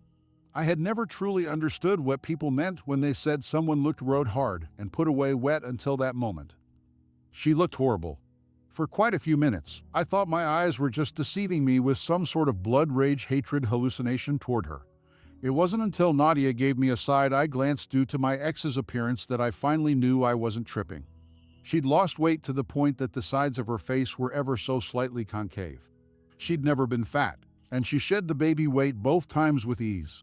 She looked like she had an appointment to get her mugshot taken in Florida. She'd cut her hair. It wasn't quite a Karen cut, but it was Karen-esque, and it looked like it hadn't been washed since the wreck. I'm not sure what she could have worn that would have been flattering, but I swear I made sure she got all her clothes back so nobody could blame me for that ensemble. The two lawyers discussed some things back and forth to start the meeting. I could feel Mary's eyes on me, but I didn't want to look in that direction. I wanted to convey hatred and scorn. When I finally glanced her way, I wondered where the beautiful girl I once knew had gone. Bullet dodged from beautiful to bag lady in 6 months. Now I'm just somebody that she used to blow. Thankfully, we began discussing Carrie to take my mind off of how rough she looked. They asked if there had been any attempt to find Carrie's biological father yet. I told them nothing pertaining to that was going to take place until the divorce and custody issues are totally finalized. I then asked if she'd remembered any names that might lead us to baby daddy number 2. I felt trashy just saying it, and she didn't like hearing it. But truth is truth. She said no names from that time and her life came to mind. I asked if she had any plans to block me from legally adopting Carrie. She insisted she wished I never had my name removed in the first place. She certainly wasn't going to try and keep me from putting it back. That was all I needed to know. Have a nice day. Drive safely. Nope. Before I could stand up to try and urge the meeting to end, Mary asked me, "Could you have forgiven me and taken me back as your wife after my first mistake if I confessed to it and swore on my life to never stray again?" She got me. It's a question I knew she had asked herself over and over since the first night she strayed. It's a question she knew the answer to, and so did I. And that was the sticking point. Just asking the question was her way of making a statement. She knew giving her body to anyone else in my eyes was an act that would cause me to remove her from my life as instantly and permanently as possible. We had discussed many times how we would both treat being cheated on. I told her if I ever found out she cheated, I wouldn't listen to another word she ever said. The time to talk was before infidelity. Everything after is just noise, excuses, and hot air. After several minutes of silence, I reluctantly told her she already knew I would not have given her a second chance. Then I asked her if I'd had an affair baby with a random hookup and brought it home 6 years later, if she'd look after it. It got ugly from there. She said I was doing everything in my power to hurt her. Now, I didn't deny it. She said I'm not her parents and that I don't get to punish her for being bad in reference to the civil suit. I made sure she understood the divorce was to punish her. The civil suit was hopefully literal payback I was owed. She said I'd destroy the kids' lives to destroy her. I told her she looked like she'd been smoking meth. But after that accusation, I had proof. She started to cry and tell me she loves me. I just rolled my eyes because her tears garner no sympathy for me and only make me want to treat her even cruel. I promised her the kids would always be well-fed and well-dressed, but made sure she understood I didn't care if she starved or had to wear sackcloth. At one point in my life, I would have done anything and given anything to make her happy. I asked her if my all wasn't good enough for her to be faithful, what more I could have done for her to not betray me. She said she betrayed herself. I yelled that she betrayed Carrie. I told her she betrayed everyone in her life. The lawyers calmed things down, and Nadia shared a proposed temporary visitation agreement with them. Knowing which weeks she will have them will allow her to schedule doctor appointments better. I warned her that while it is none of my business what she does, nor do I care, not to have any strange men around the kids. She said she hadn't been with anyone. She didn't like me pointing out she told me that once or twice before, but she promised if that time came, she would shield the kids from all of it. I asked her if anyone other than Rebecca knew she had been unfaithful to me. She said she admitted only the kissing to her sister. After the first incident, her sister freaked and cursed her the hell out for 5 straight minutes. Mary knew she could never tell her sister how far she actually went, but no one but Rebecca knew about all the hookups. She asked if there was any chance of us getting counseling to see if things could work out between us. I asked her why I would want a marriage with a dead bedroom. She pointed out we never had a dead bedroom. I explained it was sure as hell dead now because I'd never touch her nasty ass again with a body count higher than Co. Mary asked if I hate her. I'm not sure if that was a yes or no question, but with every fiber of my being will have to suffice. So there's that. And that's essentially where we are, just waiting for the divorce case to go before a judge. The civil case can't even go on a docket list until the divorce trial ends. The kids are doing well given the circumstances. They get to see both sets of grandparents more. If there is any positive in this mess, there is that. And yes, I know I have to let go of the hate. I am seeing a therapist, but it took me quite a while to find one I like. Even she acknowledges I have a lot of legitimate reasons to hate Mary. I'm not the kind to seek validation, but knowing my hate is irrational helps quite a bit. I know it isn't good for me. My new therapist is helping me vent and try to let go. I'm not very good at meditation, but it's new to me. My first therapist was okay for about 4 sessions. The first session is always essentially introductions, no matter how much you share on the paperwork. She seemed very positive at first, sympathetic yet encouraging. She assured me I was doing better than most at being a good dad, which was nice to hear. But when we started talking about issues in the past before the cheating started, her tone changed. It's not a direct quote, but she kind of insinuated that sometimes we do things that hurt or irritate our partner, but they say nothing. If those issues fester for weeks, months, or years, it's like a powder keg that we help create. No, she didn't have a Belgian accent, But I do have enough pride and common sense to know that despite any and all my faults and mistakes, no part of me deserved what Mary did. Nothing I had ever done to her made even 1% of what she did to me righteous actions. So I got a new shrink. I tried a few therapy sessions with a guy. He could understand the feelings of emasculation in mind movies. He could grasp how it's all overwhelming. I just didn't feel comfortable with him. Thank God I'm pretty much all cried out. But if I have to talk about some emotional, I don't want to cry in front of a guy. Guys are for drinking, playing sports with, and fighting. We don't discuss why Gary's wife is emotionally unavailable to him and doesn't understand his love language. This guy doesn't anyway. Part of me wanted to give him more of a chance, but I didn't see us developing any rapport. If it makes me sexist, so be it. I just feel more comfortable in confiding in a woman. That's my preference. And I finally got a good shrink. She was the only daughter in her family with 3 brothers, which takes care of having some understanding of men. Her specialty is coping with infidelity and grief counseling. When I told her about the events that led me there, she used half of a box of tissues. She said she's amazed I'm doing as well as I am. Still not sure if that was meant as encouragement or genuine shock. I'm not institutionalized. I'll call my therapist Sarah for the purpose of this post. But she's helped me quite a bit just by listening. She says I'm difficult to read and that my outward appearance doesn't match my friendly personality. She noticed that I use humor to diffuse tense situations and disarm people. I told her it ruins the fun if she calls me out on my BS beforehand, but she is figuring me out. She says I have to figure me out now. She was adamant she was there to help, but rebuilding my life and myself, it's going to take effort by me.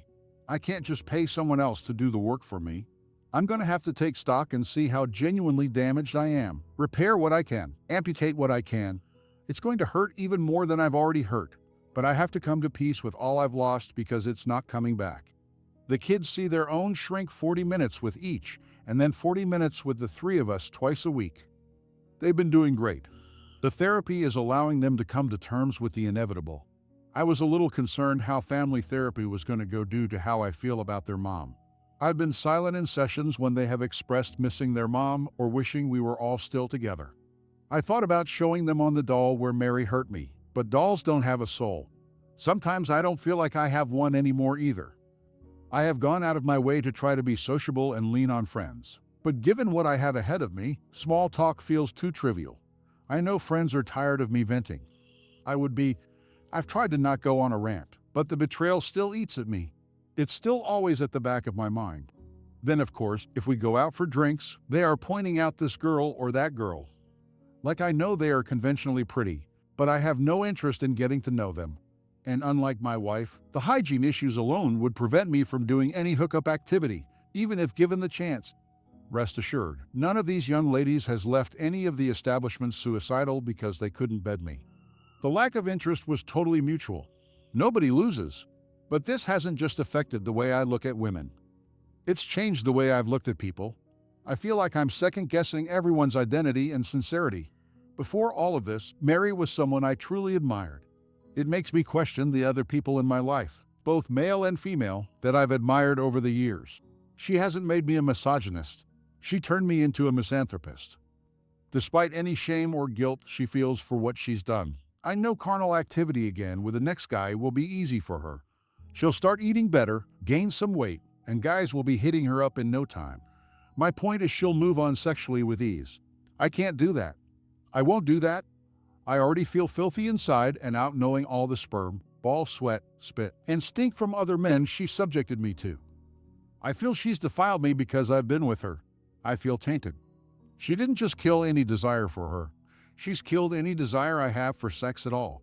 As odd as it sounds, Mary was it, for since they've done the very same thing with someone else, the vast majority of people are accepting of the hookup lifestyle.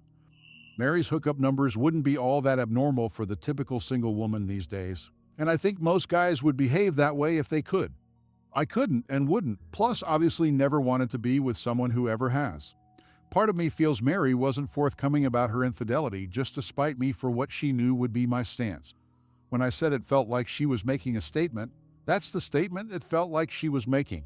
If I wouldn't even consider a second chance, she was going to do exactly what would hurt and disgust me most. The ultimate test to end all tests. then getting revenge on me without me ever knowing I was being tested. Once the bond we had was broken, we could never have that again with each other or anyone else. It was a once-in-a-lifetime opportunity because we are each only granted one life. The continued cheating was what has killed me. If she just admitted to what she'd done and we divorced, I just might, have been able to pick up the pieces and eventually give someone else a chance. It's like she wanted to destroy me so there would be no way in hell I'd ever want to be with anyone again, just because she couldn't have me back. Diabolical. And I don't care how many showers were taken and condoms were used. Some foreign DNA made its way back to me. Disgusting.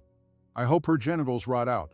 When Mary and I had only had sex with each other, every action was a pure and beautiful act. Her first act of infidelity destroyed all that had been or ever could be in an instant. Anyone outside a relationship physically engaging with either partner defiles and poisons the relationship forever. In a nutshell, it's like the relationship is a tall glass of cold milk. The second her lips touched the lips of another man, that was like placing one drop of India ink into the milk. It's just one drop, it's still mostly milk. They pay no attention to the rapid discoloration. It probably tastes the same, just go with it, right? But instead of telling me about the one drop of ink, she let me drink the milk. Not only did she keep letting me drink the ink-high milk, she kept adding ink. Some people are like a glass of milk with one drop of ink. Mary is now a glass of ink with one drop of milk. She's a defiled mess of no value as anything but a prostitute or a fluffer. The night she was conceived, I wish someone had run up and kicked her dad's testicles so hard they hit his spleen, just so he couldn't reproduce again. The world would be a better place. The things most people get a rush from pertaining to new relationships cause me massive anxiety. I remember getting butterflies with Mary. The feeling made me nauseous. I even had to get used to someone as pretty as Mary, whom I liked, invading my personal space. It's not a self-esteem thing. She and I were both outgoing around each other, but introverted by nature. Figuring out how to really kiss, feeling that closeness for the first time, I had to ease into it. Everyone thinks all teens are hormonal horn dogs, but she and I actually weren't. We very slowly progressed things physically as we learned and grew more comfortable. I was taught that was the way it was supposed to be. That's what I wanted. That's what she swore to me she wanted as well.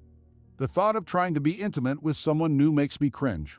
But of course now the thought of Mary is like the antidote to Viagra. It's all too much. I find myself ashamed more every day to be part of the human species. My life wasn't supposed to go this way.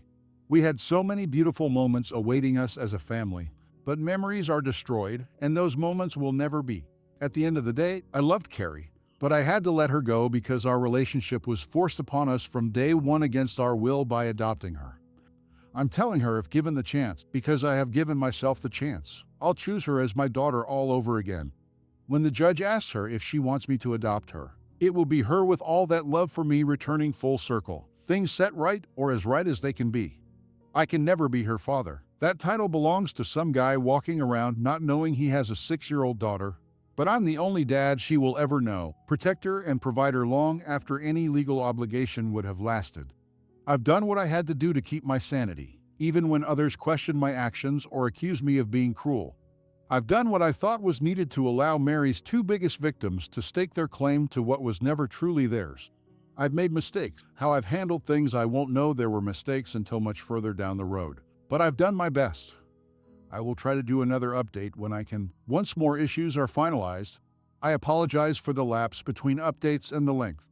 I will try to do better on both as I and the kids press forward together. Peace and thanks to all. Update 4. In an attempt to fulfill my promise to update more often with shorter posts, this will hopefully accomplish both. My apologies if any of my previous posts cause I strain or an aneurysm. I assure you all that was never my intent. Someone asked in the comments of my previous post about Rebecca and if I've had any interaction with her. Just so no one has to go back and read that response, I will explain where things stand here as well. I have not seen or communicated with Becca at all since that fateful morning. I do not know how prominent she now is in Mary's life. I don't know if they have had any contact, but would imagine they have. The kids have not mentioned Rebecca at all. What they tell me is the extent of what I know, which isn't a lot. However, a few weeks after all hell broke loose, I confided in an old friend exactly what was going on. I chose the friend I did because his wife is a notorious gossip. She too is a good friend of mine, so I didn't feel any guilt for using one of her negative traits for my benefit. To those that don't know, Becca owns her own salon that employs 9 people besides her when fully staffed. Since word slowly spread through the friend group, 2 stylists have left Becca's salon. I cannot know if they left for greener pastures or as a protest for her role in my marriage failing, but I can hope.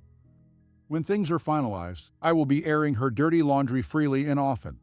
If that causes some people to not want to work for her or visit her salon, that's great. But I will have to wait to verify if my actions bring her any misery. One thing of note is that I ran into Mary's sister in the grocery store. She hugged me and apologized for her sister's stupidity and immorality. I have no doubt many here would have told me to have no contact with her since she is of the enemy camp. But I have always liked Mandy and her husband Doug. So I invited them over with their children to enjoy the pool. We cooked out, and Doug looked after the kids on the grill while Mandy and I talked. We made every attempt to not let any of the kids overhear our conversation. Thankfully, they were all distracted by the pool and plenty of good food to let us talk at length. To make a long story short, Mary's family knew she cheated on me with more than one man. But Mary blew smoke up their collective asses when it came to any admissions about body counts. Mandy and her parents were told Mary had a couple of short-term affairs after Michael was born until she got caught. When she used the term a couple, I asked how many Mandy considered a couple. She replied 2 or 3. I went and got the folder containing just text exchanges between Mary and guys she'd sexed for Mandy to view.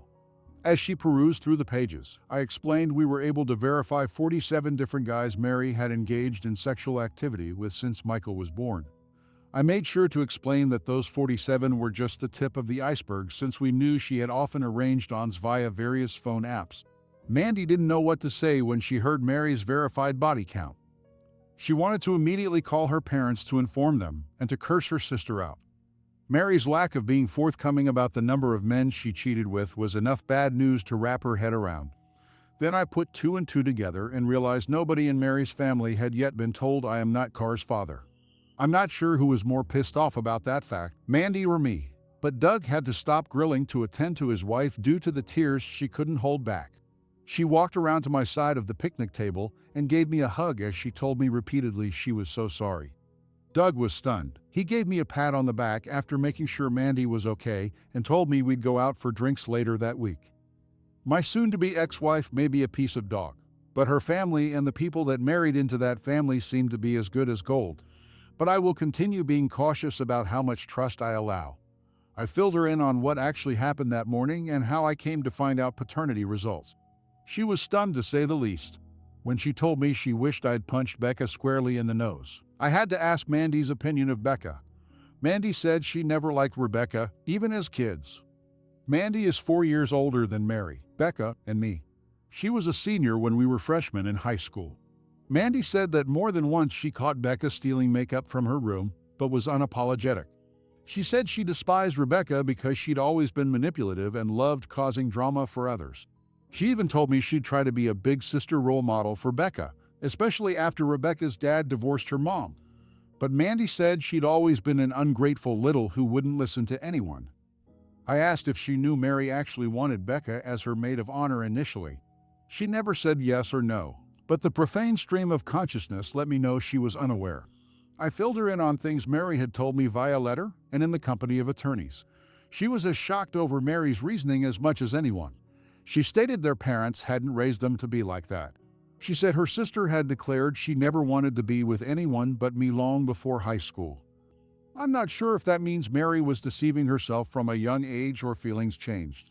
I just know humans cannot truly love someone and offer their body freely to others. Either the love was never real or it had died long before I knew it. Mary has made the claim that her heart now and has always belonged to me. I now know that was total, and I wonder if she was even capable of love. Not that it matters now, of course. If her heart truly belonged to me, I'd be selling it for transplant to the highest bidder, even though I know it's defective. After lunch, the kids kept playing, so I got to talk with Doug and Mandy at length. She filled them in while I went and got ice cream for the kids and served them. When I got back, I could see tears in Doug's eyes, and he gave me a long brotherly hug before I sat back down. He asked about the guy I caught Mary with and how much damage I did. All I could tell him was when I left, the guy was unconscious, and his lower eyelid on the left side looked like it belonged to a hound dog due to sagging. No police ever contacted me, so I knew his friend never took him to the cops. But I knew enough to know his orbital bone fracture would require surgery, and I never got the bill. Doug said I should have killed the guy. I told him if Mary and Becca hadn't jumped on my back to weigh me down, I probably would have, but I'm glad I didn't. Doug asked if anyone had any idea who Carr's father actually is. I explained the soon-to-be ex had around with far too many guys to know. But I told him the search will go into high gear once all divorce and civil proceedings have been completed. They were both glad to know Mary will get slaughtered in the divorce. They were both glad to know that therapy for all three of us had helped tremendously. When I told them I was anxious for Mary to start working again so she could pay child support and whatever civil fine she ended up owing, they left. Doug said if paternity fraud was a crime, Mary would get the death penalty. I told him Mary may as well have committed maternity fraud because any woman that could do what she did was no mother at all. About an hour after they left, my phone started blowing up with calls and texts. The caller ID let me know Mary's mom and dad were both reaching out, as well as calls and texts from numbers with no ID. Then Mandy called, and I answered. I could hear her, but there was a lot of screaming and yelling in the background. She stepped outside away from the noise to tell me she'd filled her parents in on all of the truth. Her dad was busy throwing Mary's belongings into her car. Her mom cried and told her what a disappointment she'd become and how ashamed they are to have raised such a, call me old-fashioned, but when your mother calls you a, it's pretty safe to say you stayed on the train to Horseville 1, 2, or even 47 too many stops. I could hear Mary crying and pleading that she had no place to go. Instead of gloating she was getting some of what was coming to her, I thought of the kids. I have no issue with Carrie and Michael staying at their grandparents' house, but anywhere else I could think where Mary might go, there was no way in hell I was going to allow them to stay with her. If she went to Rebecca, there was no damn way I'd allow them to be anywhere around that bimbo. But even if she somehow managed to secure a hotel room with her limited earnings, I didn't trust her not to have some random boy stay over. I was happy her family knew some of the truth, but I knew that doing so was going to cause visitation issues. Yet if she didn't find a stable and safe place to stay, I knew the court wouldn't allow any form of unsupervised visitation. Getting to see her kids with supervision for an hour or two every other weekend was going to hurt. But it was a grave she dug for herself with lies and a hellhole vagina. If it meant a homeless shelter or the actual gutter itself, I didn't and still don't care. Mandy and I were still on the phone when I heard Mary come outside and ask if it was me on the phone. Mandy asked what I wanted her to tell Mary. I probably shouldn't have said the truth because Mary snatched Mandy's phone and began to plead with me.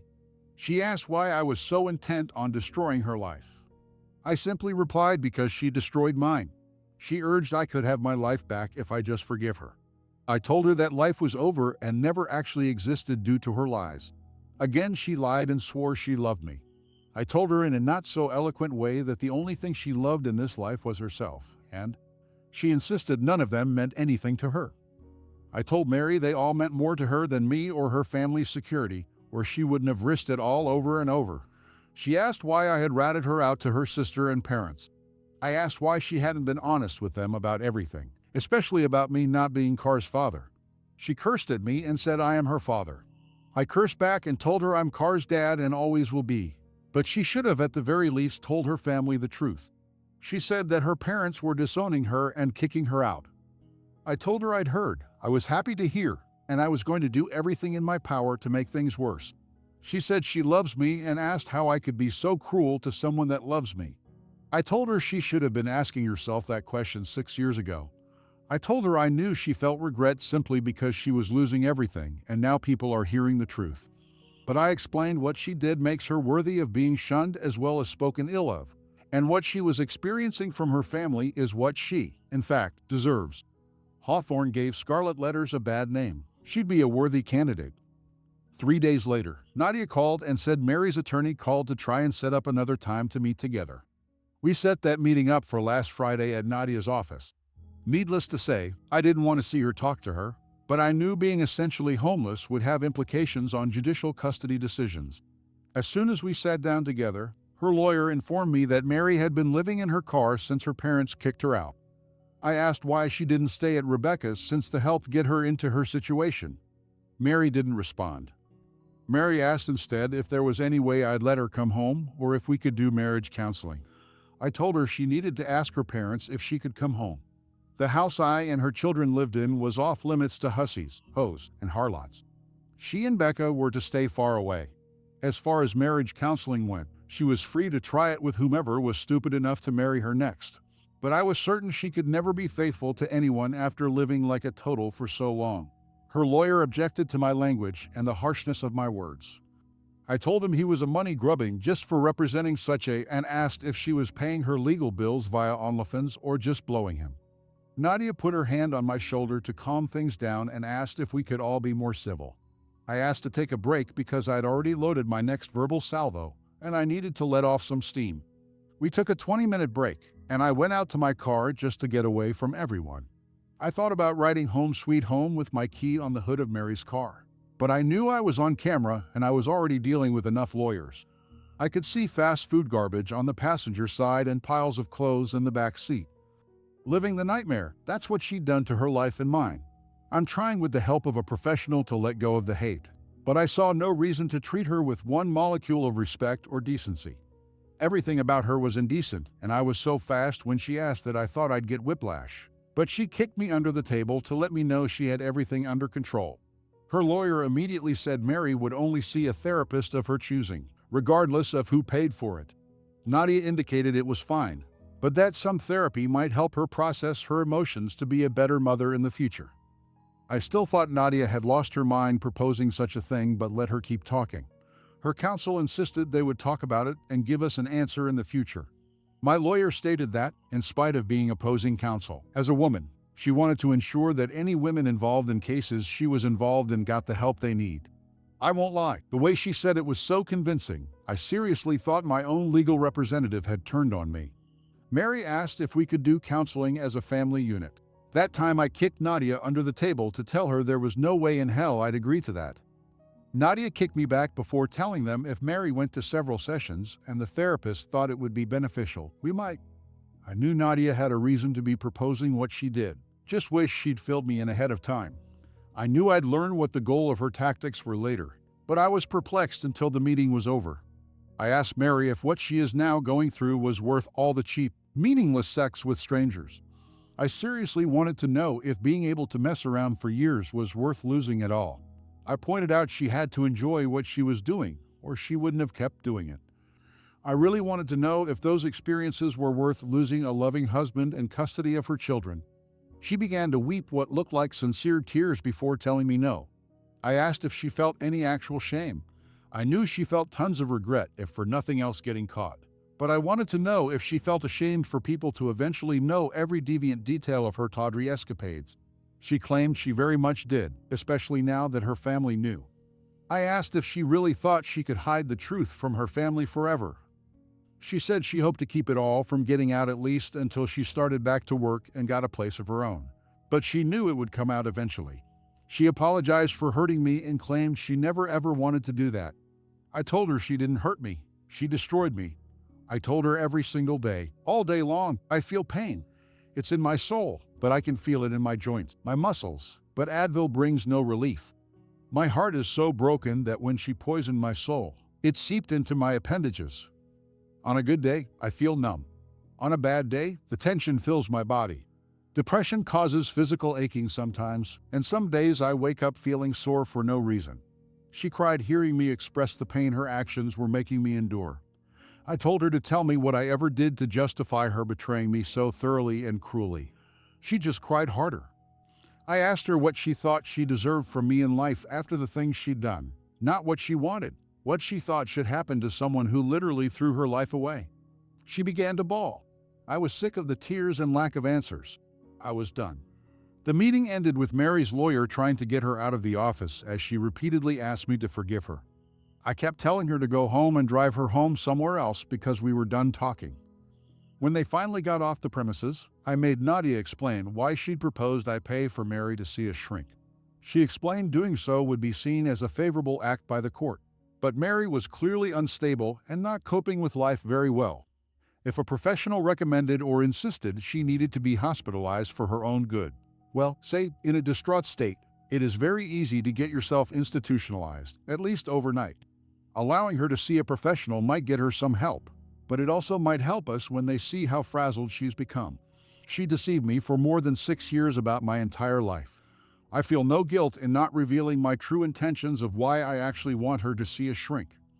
If she thinks family therapy is a possibility to get her to go, so be it. Mary is good at digging her own grave. I hope that continues. Yes, I realize this was by no means a short update, but it was as condensed as I could make it. The kids are both doing well. Michael is playing baseball as a pitcher since he's the tallest on his team. He does well from the mound and played even with the larger strike zone. I'm taking him along with Doug and his 2 sons to see the Sox play the Tigers next week. Miss Carrie is as beautiful and sweet as ever. She loves the pool, and it's been great having friends over with their kids to enjoy it. I want to raise 2 kids that are too busy with life to have their nose pressed against a phone that may warp them to the point they feel out of place in society, but they'll be my warped kids. Thanks to all for the kind words and support. Every day seems like it brings a new challenge, but knowing I have so many who have my back means more than words can express. Peace and thanks to all. Edit. A few people got the idea Mandy and her parents knew Mary had cheated on me before I knew. I told her parents about catching her cheating the same morning I told my parents. They knew nothing of her activities before I told them. I did not find out until later Mary had cheated with multiple men, one of which is Car's father. I was the one to inform Mary that I am not Car's biological father. I just assumed she'd told her family when her dad referred to those men. I assumed he knew she'd been with enough guys to give her vagina its own Yelp rating. I love her family. I don't want them to hurt any more over this than they have to. I had and have no desire to put salt in their wounds. Mary admitted to a couple of short-term affairs to them. That's it. I was trying to protect Carrie and assumed she'd discreetly tell her family. I cut off contact with them and had been communicating via Jessica and Nadia until I ran into Mandy. I hadn't had a sit-down talk with anyone in her family. We came to find out Mary was hoping it stayed that way. Sorry for the confusion. Final update. A few weeks ago, I signed into this throwaway account for the first time in almost a year. There were many messages and comments inquiring about how the kids and I are doing or how things turned out. A very large part of me wanted to ignore them all, sign out, and never log in again because I have managed to get back on course with my life and my children's life, and dwelling on the past only hinders forward progress. But the advice I got from Reddit was supportive and helpful from the start all the way through several episodes in my life when I was at my lowest points. For those people that assisted me so well and showed me such kindness, I will make this final update because I do owe a huge thank you to the many who helped me navigate the minefield I didn't yet know I was living in. It's been so long since my last update. Most readers will have completely forgotten my posts, which is totally understandable. Previous links and a TL doctor will be posted at the bottom.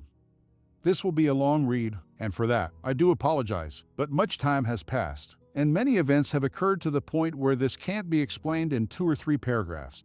Because things have now been finalized beyond what I ever imagined or intended. When I last posted, my soon-to-be ex-wife Mary had been kicked out of her parents' house for neglecting to tell them I am not the biological father of our daughter Carrie. I had informed them I'd caught their daughter cheating the same morning I told them about our wreck. However, she had not revealed to them that the guy I caught her with was just one in a long line of men with whom she cheated. Mary had been forced to live in her car because she had nowhere else to go after being disowned.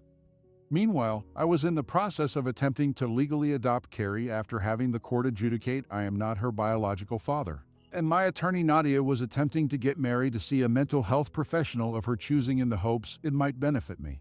Nadia recommended 2 local psychiatric practices to Mary's lawyer, saying we'd pay for her sessions or she could choose any other therapist she wished to see. I had some major misgivings about having to pay for the sessions or doing anything that might actually benefit Mary. If you learn nothing else from my experience, take this advice to heart. Love them or hate them, always listen to your lawyer. To make a long story short, Mary chose a local psychiatrist who instantly recognized she was mentally unstable for her own well-being. He committed Mary to the local hospital psyche ward overnight for observation. That overnight stay became many months under psychiatric care in hospitals. Due to confidentiality rules within the medical field, I never heard her actual diagnosis, but her attorney said each time he saw Mary, she was heavily sedated and out of it. Those initial months she spent trying on designer straitjackets delayed the finalization of the divorce and child custody hearings. However, since Mary was not contesting and her counsel could stand in as a representation, there was no delay in my attempt to adopt Carrie.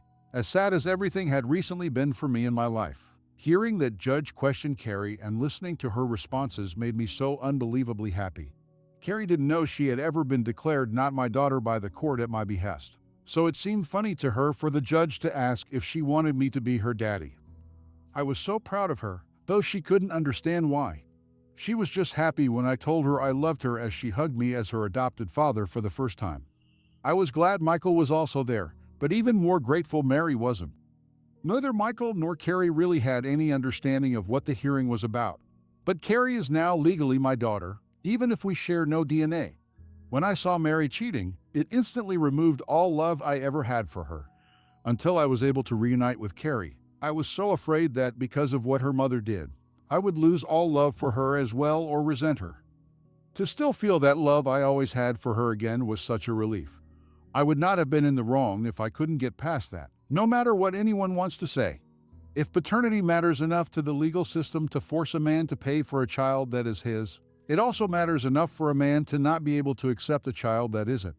But damn it, I really needed Carrie in my life. I'd lost too much already, and she needed a dad who had already loved her for her entire lifetime. If I'm honest, there will always be a tiny part of my soul that will remain broken because she is not my biological daughter. I cannot put into words how devastating that was to find out and accept. I know I am doing the very best I can as a parent in this situation. I believe time given to children in love is far more important than anything any parent could buy them, so it will always be my focus. Other than Mary's mental issues, there was truly no reason for the divorce not to be finalized. She wasn't getting a penny from me, and even her own lawyer admitted that in her situation, she had no hope of getting any custody at that time. If and when she got out of her padded cell paradise, if she found a safe place to live, she could petition the court to gain some type of visitation and her custody. The court appointed a legal aid to vouch for Mary being cognizant of what she was doing.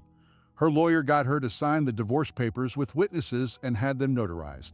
I had to show up in court with Nadia a week later for attorneys to get the judge to finalize some issues. 2 weeks later, I was legally divorced from the biggest mistake and waste of my life.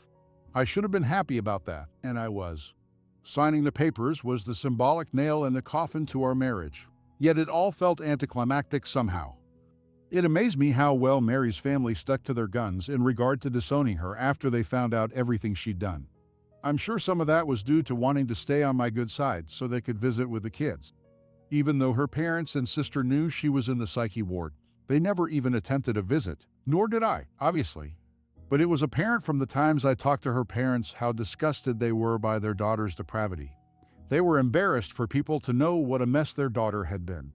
I could empathize and sympathize. Knowing Mary had been run through more times than an oscillating lawn sprinkler in July made me ashamed to admit I had ever been intimate with her. Mandy made sure to let everyone know what her sister and Rebecca had been doing, short of paternity fraud, of course.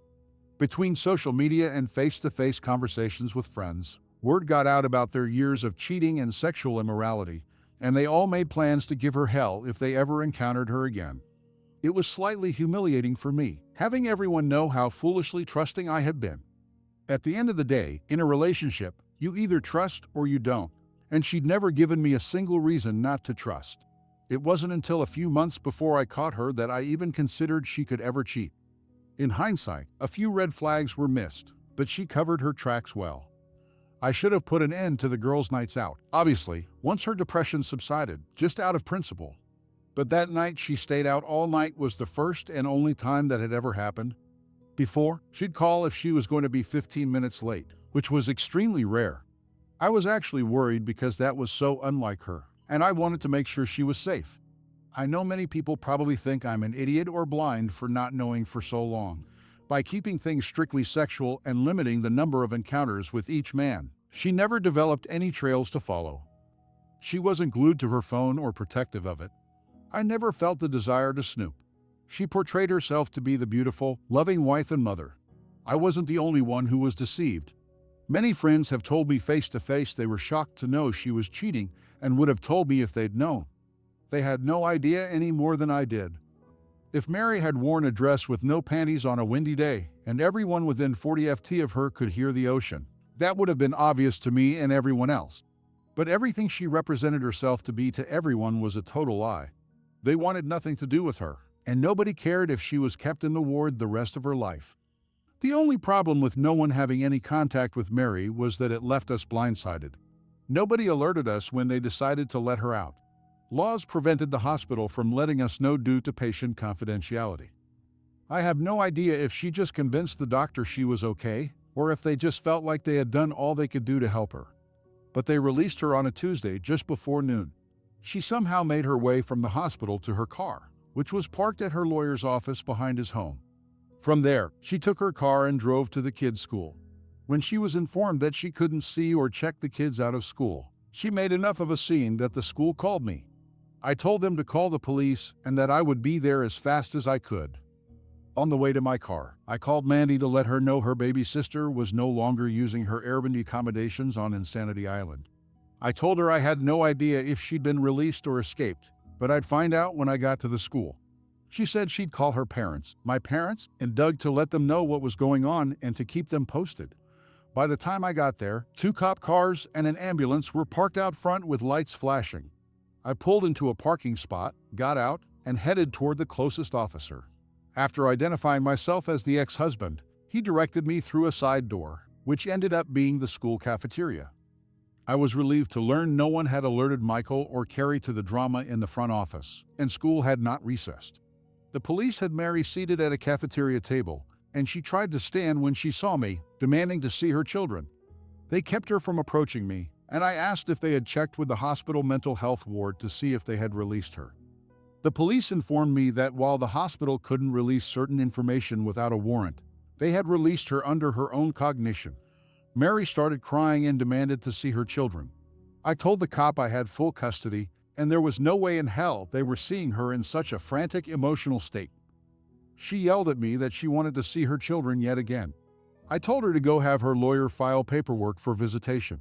But unless I saw an evaluation from some mental health professional telling me otherwise, she was an unfit parent and a manic mother.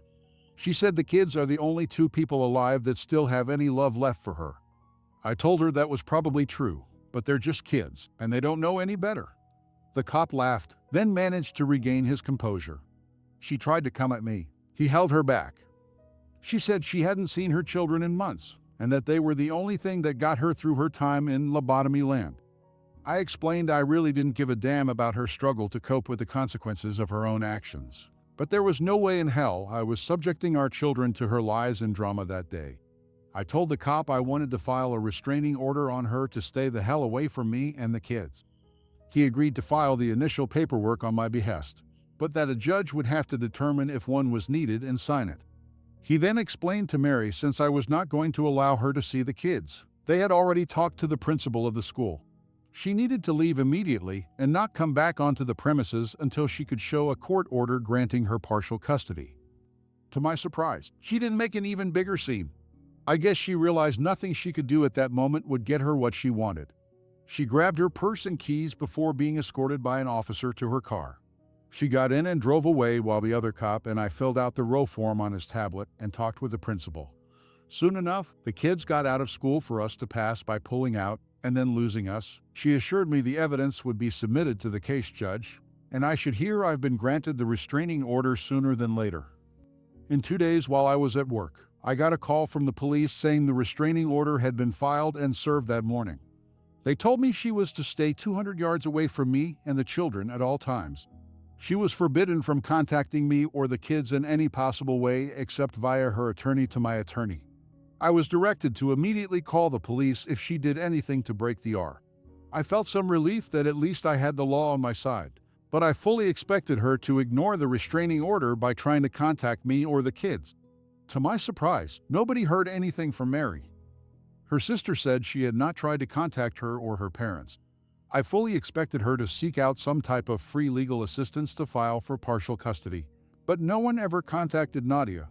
2 months went by, and honestly, the longer we went without hearing from her or about her was a bit unnerving. But about 3 months ago when I got home, there was a large manila envelope in the mail. The address was handwritten, and the return address only said Sydney, Australia. The voided stamps were Aussie. I truly couldn't imagine who had sent the envelope or why, but inside was an extremely long letter from Mary explaining where she was and assuring me she wouldn't be coming back. I was stunned when I got the letter considering the postmark from so far away and who it was from. The things she said in the letter probably left me even more astounded by her evil hedonistic rationale that allowed her to sleep at night. Her maniacal manifesto filled in many of the gaps about what she'd endured and what led her there. She explained that she essentially had a nervous breakdown during her initial therapy session. Pretty much the first 2 months she was hospitalized. She was heavily sedated and on various antidepressant and antipsychotic medications. She said for the longest time when she got there, she just wanted to die. Via therapy and by going to group discussions, she talked through her issues in an attempt to understand why she did what she did.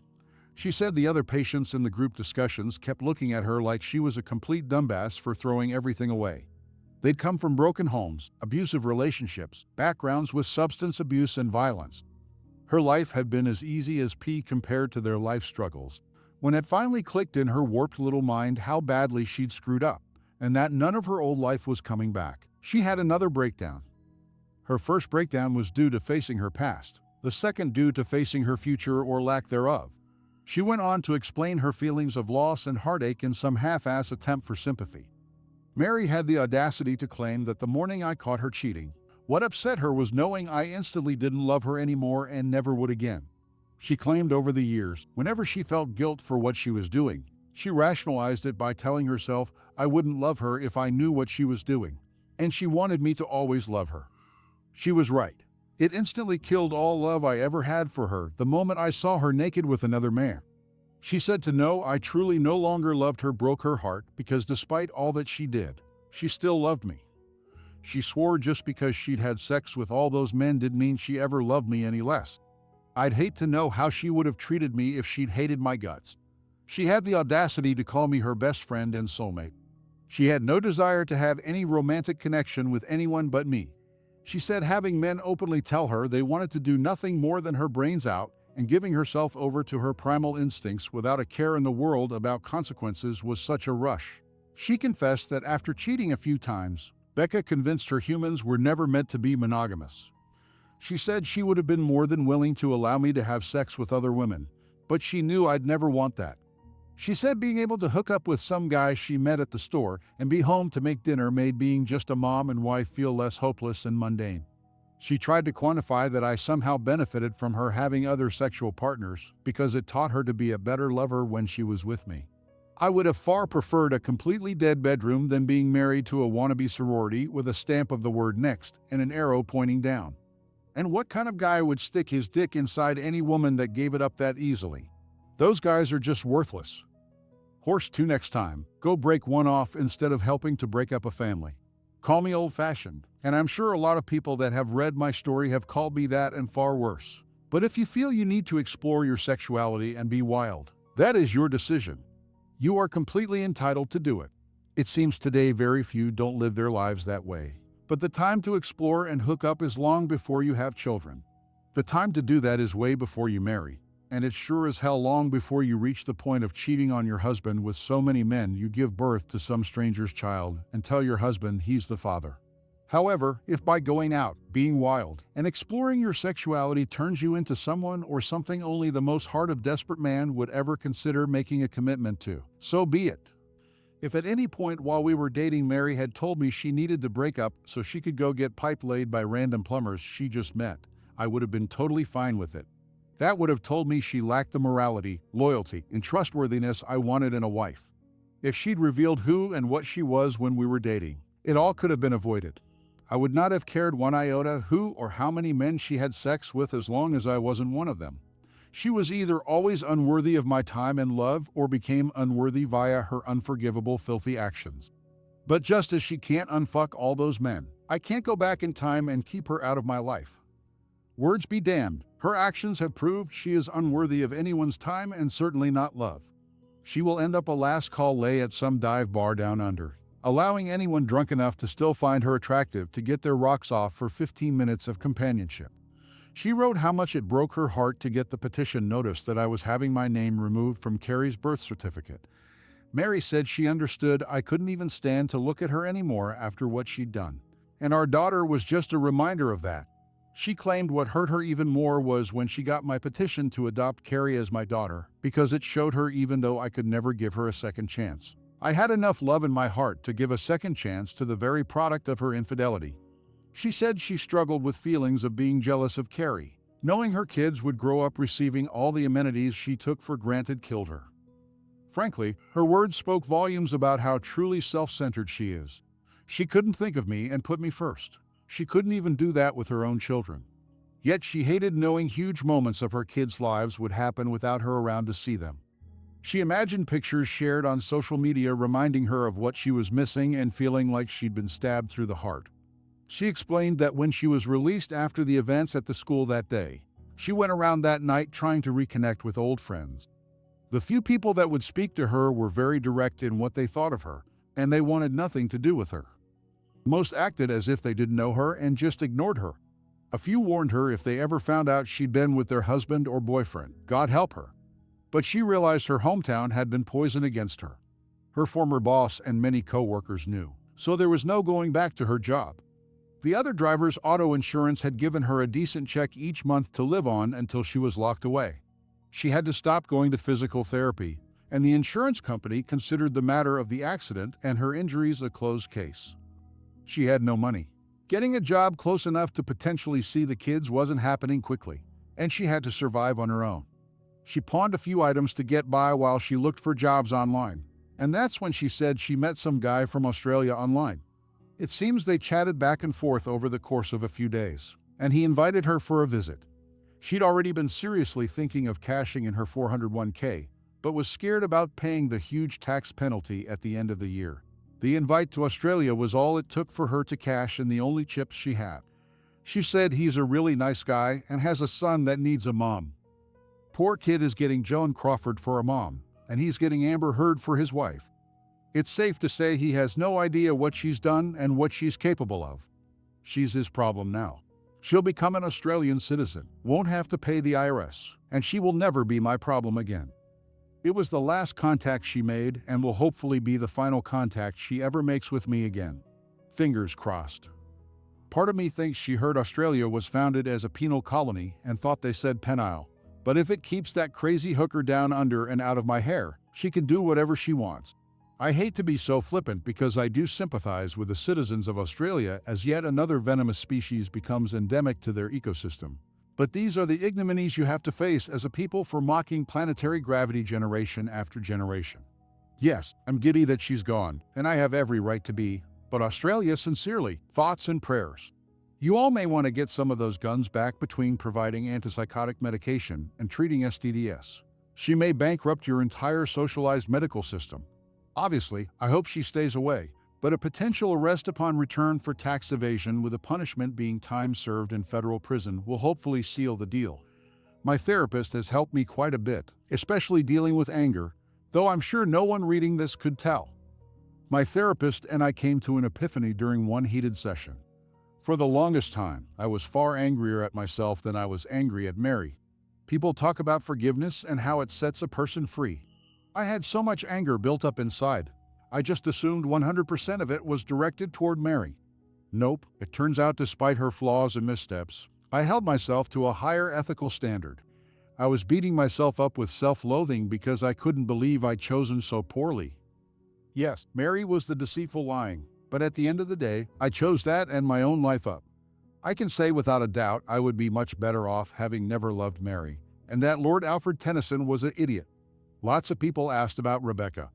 I found out that after Mary was kicked out of her parents' house, she did, in fact, go to Rebecca's.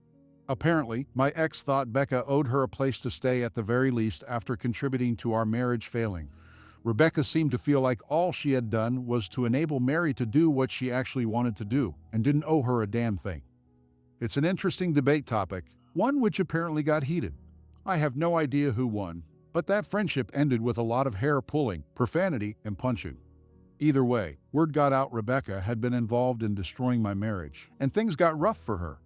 I don't use any social media. No, I don't consider Reddit social media, but I'm told she was unfollowed, unfriended, and harassed online. In real life, too, stylists quit her salon due to what she'd done. The ones that remained all had customers asking how they could still work there or if they'd change salons too. It took a month or two until she couldn't pay the lease and had to close up shop. The last anyone heard, Rebecca was working at her brother's restaurant in Connecticut as a hostess. When she left town, I wanted to have her condo bulldozed like Forrest Gump did to Jenny's childhood home due to all the heinous sex acts that occurred there. But the neighbors in the other two units weren't too keen on that idea. Quite a few people insinuated in comments that there was chemistry or something going on with my lawyer Nadia and me. I thought they'd been doing meth. Turns out I am as oblivious as always when a woman is interested. After the divorce had been finalized, since she wasn't representing me in the civil suit, that never happened. I went for drinks with her and several others in the practice to celebrate. As others left one by one, she said she had to talk to me about one more matter before I left. I assumed she was going to ask for a good review on the practice's website or something. She surprised me by telling me after working on my case, she truly appreciated how loyal and dedicated I had been to my wife and still am to my kids. She admitted over the course of the divorce, she'd grown attracted to me, but couldn't say anything as she had been my lawyer. She confessed I was very hard to read, and she couldn't tell if I had any attraction toward her at all. But she knew a good man when she saw one, and she was going to shoot her shot. It was flattering to hear, especially after you've learned you weren't enough for your wife, not to cheat with enough men to field 5 football teams. And Nadia even told me long before I gave her a well-deserved huge bonus check. So as distrusting as I am, I think she was being sincere in what she said. She just told me if I ever wanted to go out and have a drink or talk to give her a call. Nadia is a beautiful woman. I don't think any guys could refute that, except for the visually impaired ones. She's brilliant, genuinely talented. She has her together. It's pretty obvious she goes to a gym quite frequently. Lawyers like to look good in the courtroom, and she dresses classy, sexy, which the gentleman in me appreciates. At one hearing when she came into court in a pinstripe suit, I'm fairly certain the judge would have granted me custody of his kids after he saw her, even as jaded as I might have to admit. She would be a fantastic catch for any guy she chose to date. But for me, that hat or any other juice is just not worth the squeeze. I already know I would subconsciously judge her for her past, which she certainly does not deserve and could do nothing about. And unfortunately, any women I felt an inkling of interest in would be subject to that same unfair judgment. I had plenty of dudes message and urge me to go on a dating app and hook up with some random just to get past the fact Mary is still the only woman I've been with. Sorry to the guys that will be disappointed to hear, but I could never do that. A friend showed me the local Tinder prospects. I will not be downloading the app. If I had any desire to get banging my sex bedpost notch out of the way as one message suggested, I would have gone the naughtier route. It pisses me off knowing Mary took something I used to really enjoy and removed that activity from my life forever. Now just thinking back to our past moments of intimacy makes my skin crawl, knowing she was doing those very same things and far more debased with many other men. In the eyes of most people in Western society today, the fact I've only been with one woman would either make me odd or hard up. Yet I feel as filthy as a Victorian AOL London streetwalker just to the knowledge I've had sex with Mary. She took everything that made sex special to me and made it impossible for me to experience again. Our exclusivity, our vows, and union were pissed away so she could experience sucking a random that didn't belong to her husband. And then she lied. Oh my God, did she lie? Because she lied, for the longest time, I'd think back to any positive thing she ever said about me and believe it to be a lie too. Just because she said it, she made me doubt my sanity, my parenting, my strength, and my worth. I don't want to ever go back to that. I won't go back to that. I have no one, and yet I'm still living. That proves there isn't a woman out there I can't live without. I'm already doing it. I have no hate for women at all and want the best for them because Carrie too will be a woman someday. But there is absolutely nothing any woman on this planet has that would enrich my life in the least, only complicated. If there aren't some women who feel that way about man, there should be. Human beings, both male and female, are a scourge upon each other, not worth the time and energy and not to be trusted. Many people ask questions pertaining to finding Carrie's biological father. I have done quite a bit of research into DNA ancestry sites. My biggest issue is that if there is an existing match, the companies also alert the other person. If Carrie took a test which revealed a cousin, an uncle, or even her dad, I'm her protector. I don't want anyone to come looking. She's a healthy child with no apparent genetic defects, so I'm going to wait quite a while to do any testing. My mindset as of this day is to wait at the very least until her mid to late teens. But I could envision waiting until her 20s to let her make the decision. Honestly, I've also considered never telling her I'm not her father. Truly, if there is any advice I could still use from Reddit, it would be questioning at the end of the day what would truly be best for Carrie. Do you think never telling her now after all that has happened would be a good or bad thing? Should I wait until she is a teen or an adult at 18 to tell her and begin the search? I'm not worried about me. I already know the truth. I'm trying to prepare for any future scenarios, both good and bad. How likely is it she will have some medical condition she will need to know her paternal medical history? Please know any DNA genealogy testing will likely happen several years down the road at the earliest. With her mom out of her life so recently, I don't want to do something that could make her feel less secure, safe, and confident in her own identity and mine. It's odd to be in the situation I am. I actually love my job, which keeps me busy. The pay is just a bonus for being allowed to do something I enjoy. To any Australians who read this, I hope I didn't offend in any manner. That was not my intent in the least. I hate being the bearer of bad news for your nation as a whole. You guys didn't deserve this any more than I did. Just remember, if she gets drunk wearing a skirt with no underwear and does a split in one of your bars, gently rock her back and forth to break the suction, and she'll pop right up. To all those who took the time to read, I thank you and wish you a good day or night. To those who didn't, I will try to keep this short. But I had a session with my therapist today at lunch. I'd sent her the post to read what I wrote and all the comments. She absolutely loved you people for nudging me towards something with Nadia. She urged me to take it slowly, but be honest with her and myself. So when I got out of my session, I called Nadia and asked if I could drop by to get her expert opinion about a few things. After dropping the kids off at their grandparents', I stopped by the firm to talk to her again.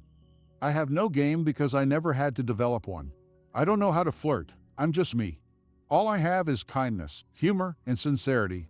When she realized I had no legal issues I needed to talk about, she got a wry grin on her face. I told her I'd been doing a lot of thinking and talking with friends since she and I talked. I told her I am 100% scared as hell to open up and give her a chance. But I'm also 100% sure I need to man up since she was woman enough to shoot her shot. I also said I couldn't envision how things would work out because of our differences. When she inquired which differences, I mentioned the kids and that she has none. She said she has enjoyed meeting my kids and asked if I had issues with her not being a mom yet, which I didn't. I said I had a little concern about her being so petite and me so tall that I might accidentally hurt her being clumsy or something. She promised me she was pretty tough and said big things come in small packages. I was nervous and replied that I wasn't wanting to have sex just yet, but appreciated the offer. She blushed and laughed really hard. At least she gets my warped humor. Long story short, we both have Friday and Monday off due to the holiday weekend. So Thursday night, I will drive us for dinner at a nice restaurant. Then we'll go to a fantastic martini bar I know of. It's a first step, and while I am nervous, I do feel very comfortable talking to her and being around her. We're going to take things slowly, but I can't do this with an audience. So this will be my last post, reply, or comment. If things work out, that's great. If not, I can live with that too. I just don't want to feel I'm letting anyone down if things don't work out in any way. So I hope you all understand. I really do thank you all for helping me get through the hell my life became and being in my corner. My therapist thanks you too. May you all know love, success, and most of all, peace for helping a stranger online pick up the pieces of his broken life. Bless you all.